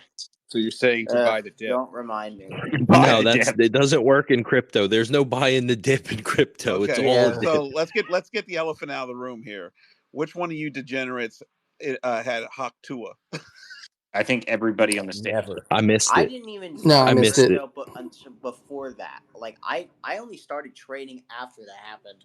Well, Did you so hear well, her see talk, or here, was she here. go Let me away? I was tell you buying guys a that coin. story real quick that will give you some other reference in the meme coin world. So there was a token last year called Bowden. That Bowden was a retarded version of Biden, right? He was like a just a ridiculous looking image of Biden, right? I had 16 million of this coin, right? And I sold it because it was not doing anything. If I had kept it for one day, I would have made $16 million. Okay. That's what I missed out on. Like, and JP made quite a bit of money on that, but I literally would have made $16 million in one day if I had held on to it. Yep. Dude, Walter, have you ever met that Michael guy in Spaces that was like on the Florida State GOP? Yeah. He was like the Yeah. Lee County You did. chair. Yeah. We've worked with Michael a bunch. Like, we know Michael. Did you ever talk to him about crypto? Yeah, dude, we've launched tokens with him. Yeah. Oh, no kidding. Yeah, we've worked with him Okay, because dude, extensively. that guy was like, I had private messaged him, and I was like thinking about speaking with him about it. So it's really you guys then that was helping him, and so because he like freaking he made some money, didn't he?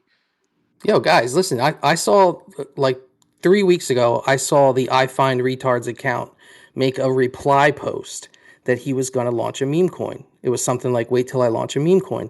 So I put his account on notifications, and when that account launched its meme coin about a week ago, I was able to buy it at like 10,000 market cap. Well, it's at like a 13 or 14 million market cap right now. So like my initial investment into it is more than 1,000x. It's fun. You can't let it like you can't put too much into it. It's got to be play money, but every once in a while you get a nice hit. So when You're that still happens, do you cash holding? out or what do you do? I have cashed out a lot, but I'm holding more. I think I'm so it's one of proud of those you, JP. tokens You that actually cashed out a little bit. I'm so proud of you. I know I'm Mr. Round Trip, but I've cashed out some. But I think it's one of those tokens based on the account that could have a long run. Probably will. I mean, that account is just exponential growth. I love everything about that account. By the way, it's like the funniest thing in the world to me. That it was like it had like 20,000 followers, and some leftist made a comment about it, and it was like, okay, let's show them what happens when you make fun of somebody for being a retard when you are a retard, and then it grew by 200,000 followers in like 6 hours. It was He like the funniest thing I've ever seen. he was It's in just here for a little bit. He went in yeah, I the saw him in room. here earlier. Yeah, he actually followed me. I was going to post about it because I've now been followed by the retard finder, so they caught me. Well, They He got me. followed me. He They followed got me me. too. He followed me too, I'm like Walter. I push the Does that retard mean token a we're lot. retarded? Yeah, Does that mean yeah, we're retarded? I'm Exactly. confused. yep, It's a absolutely. We've been found. it's a tough situation All right, when he now I comes want to into a launch a space. meme coin, whatever the hell that means. After Oh, I'm your You're gonna man. watch a meme coin. Oh God, I'm your man, Do it, Yeah, Barbie. there's Walter. already enough. I'll people. hook There's up already Barbie. people now just dinging the bell Insurrection on your coin. thing. Listen, Barbie, if you're gonna Barbie's do I'll this, buy coin. an I know a lot of you're NFT. gonna That's people do actually this, kind of a that do Barbie. dope that coin, with an Bitcoin. insurrection coin. That would probably do pretty well. Yeah, I if trade you're I gonna credit do want cards this, the against Barbie, I my you bank want need the you account. need to number make one sure that we have notification NFT. behind the scenes. I JP, mean, the maybe we biggest could do coin was, the by the way, for everybody who doesn't know, the biggest coin was when Trump launched his meme coin, like his official meme coin, and it went up to $80 billion in like 3 days.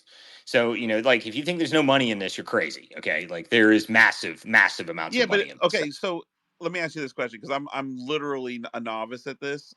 So do you have to have certain platforms to be able to buy meme coins? Because Oh I know yeah, you some got of to them have don't like let you. 500 things that are super difficult to use, and then no one will tell you and teach you how to use, and then you'll never use them correctly, and then you'll lose money, Yeah, and then I mean, when you you do gotta lose have. money, it's impossible to get back. So I accidentally sent myself $6,000 in the wrong currency back to my Coinbase account, and it is not allowed to be touched. That would be me, except it'd be worse. I guarantee it.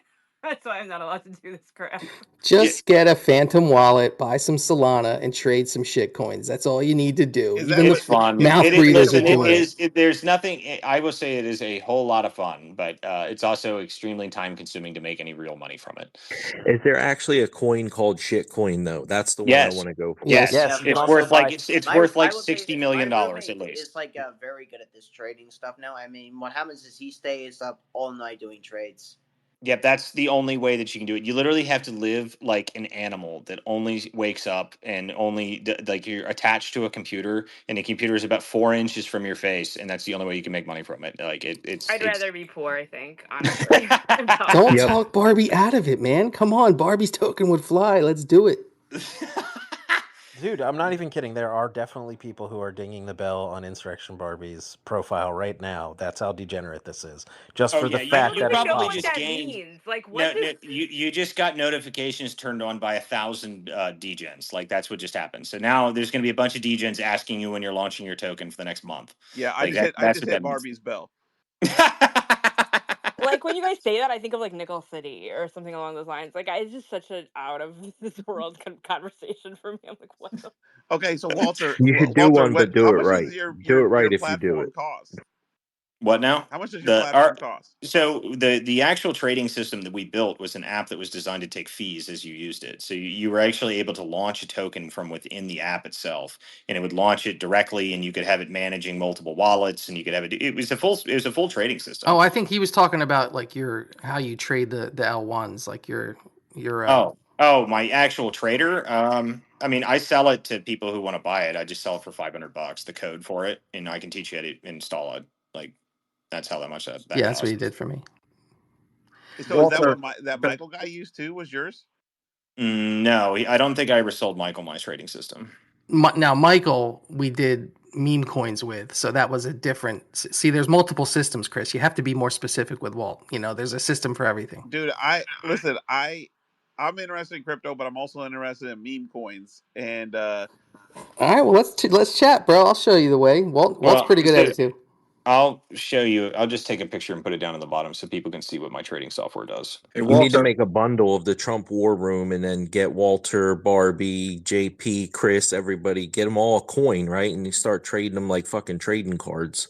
There we go. We'll just make a bunch of NFTs for everybody up here. Just use their profile pictures. Walter, you X's better most give the "I am wanted. not a financial advisor" speech right now. Hurry up. No, I don't give a shit about that. Do whatever you want with your money. If you lose it, it's not my fault. I don't care. Anyway, so I'll put this down in the bottom here. There's a picture now that shows my trading software and how it works. Well, not how it works, but what it's done. And you can see the trades that it's made and the sales that it's made, and it pretty much has called every top and bottom perfectly every single time. But that's a custom software that I built. That if you want to Walt's a buy it, quant. if you want to buy it, you can buy it from me. I'll sell it to you and explain to you how to install it and how to actually operate it. But yeah, outside of that, for meme coins and stuff like that, that's a whole different world. Hey, so something just happened. So Elon just replied to Alex Jones where he says there's overwhelming evidence that Wisconsin Supreme Court race was stolen, says Roger Stone.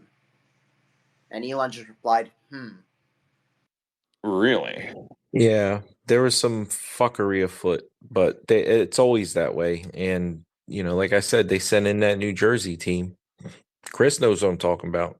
Hey, forget about it, man. I'm in Jersey too. I mean, they don't play around, dude. The guys from New Jersey, if they want to fucking win that election, they're going to win that oh yeah, election. I'm telling yeah, you. that's true. Yep, that's that NDI backroom team. Interesting. I'll have to watch this bit from Alex Jones and Stone here about this. But I do love that we just randomly transitioned into a meme coin space for a brief moment there, and I guarantee You're you now welcome. we all have notifications on for a bunch of DJs, and I love the DJing community. I think they're the most ridiculous people I've ever met. So I'm a huge fan. It was a lot of fun working with the DJing Yeah, crowd for I got in 6 7 here months. late, but did anyone mention about with the tariffs that the de minimis shipping will also be closed? Does anyone? No No, idea. All right, that so was that not mentioned. actually something that people forgot to notice with the tariff imposition. Um, Trump is officially ending de minimis shipping from China. So if anyone isn't aware, what de minimis is like Timu and all these drop shipping. They send one or two items, and if they are under a certain um, weight, they label as de minimis. And what happens is all of those items get put onto one big shipping container, and the reason they're so cheap is they avoid um, tariffs and certain inspections because they are de minimis. And it's one a huge loophole because they can just drop ship these items for very cheap, avoiding all these tariffs that are already in place. And then what we're seeing is that it's also a great way to smuggle things in that China might want to bring into the United States, because if you have a Connex filled with thousands of packages that are de minimis, we don't have time to look at them. We don't have time to inspect that. We have so much stuff coming in. It's much easier to inspect bulk goods than it is individual packages. So, one, we're stopping China from avoiding the tariffs by closing de minimis shipping, and two, we're preventing smuggling of contraband because a lot of this stuff can just be, hey, I placed an order, or China places an order from Timo, and then with 100 of those items are going to Americans, but there's another 15 or 20 that are going to someone here in America that is working for China, and it's precursors or any kind of contraband that would avoid a normal customs inspection because of the de minimis label. So that's huge. It's really gonna cut the knees off on one, the fake stuff that's on Amazon. Like all that fake crap you find on Amazon is generally de minimis items that are drop shipped in en masse and then resold on Amazon. I don't know if anyone's noticed that, but a lot of the quality of Amazon stuff has tanked in recent years because of this little loophole that China found. So what you're saying is he backdoored the triads. Pretty much, yeah. He's cut off the triads at the knees. Yeah, that is interesting. I mean, I'm not surprised, to be honest with you, though. I mean, I feel like I wonder how much damage that's done. Wait a second. Isn't there like a Republican official who's married to a Chinese shipping magnate's daughter? Yeah, that's Mitch McConnell. I love it. No wonder he wanted to end the tariffs. Well, guys, it is approaching 12:30 here, so we're going to wrap up for the evening. We will be back tomorrow evening, 9 p.m. I'm trying to do these spaces as consistent as possible, trying to make sure we keep them going at 9 p.m. Most weeknights. The weekends, they'll probably do some spaces, but they might not be at 9. They might be, earlier or later. Just depends on what time I've got free. I think I'm going to be at a protest this weekend again in Columbus to see what's going on Make for the sure you Tesla stay takedown. safe out there, and make sure you get as much video as you can. Write down as many names and license plate numbers as possible. Oh, they all park in the parking garages. So I mean, they don't park anywhere near it. But what I do want to Yeah, get video, I that want to get definitely shows footage. a level of organization. Well, I want to get footage this time, and I didn't get it last time because I was just thought it was so absurd. But I want to get full footage this time of them setting up, and then do a time lapse right up until the time that they leave, and you can see how quickly they disperse the moment that the paid protest hour is over. Then they all run away, and they like punch out. All right, everyone out, everyone get out, quick, everyone it disperse immediately. We're no longer being paid to be here, so we all need to get out. Walter, you need to, you what you need to do is you need to spend a little bit of money, find like a high school kid that will put on like a gal or something that'll put on like almost like a kitchen garb with a big giant pot, and like at 4 o'clock when they all start to bolt out, get video of them walking around, her walking around going, "Supper's ready, Supper's ready. That's brilliant. I love it. Just a full chef outfit. I love it. That's a brilliant idea. There was a guy there that was wearing a chef outfit this last time. He was asking if people wanted to lick the boots, and he was, every Tesla that drove past, he was asking somebody if they wanted to lick the boot. But anyway, guys, we are going to shut down for the evening. It is almost 12:30, so we're going to close it down. But thank you for coming to another episode of the War Room. We will be back again tomorrow with more content. Make sure you follow everyone up here on stage: Insurrection Barbie, myself, Chris, Jacktron, Vinny, JP, Opinions Vary, CTF, Sanyas here. All these people are great people, and they all put out good content. So make sure you follow them. Anybody that does spaces, and specifically anybody that speaks a lot, make sure you turn notifications on so you can see when they join spaces. You can follow our content more because we do lots of audio content. So follow everyone up here, share the content out, share the space out so people can listen to the recording. And we'll be back tomorrow with more content, probably around 9 p.m. For more War Rooms. So we'll see you guys tomorrow. Have a good night.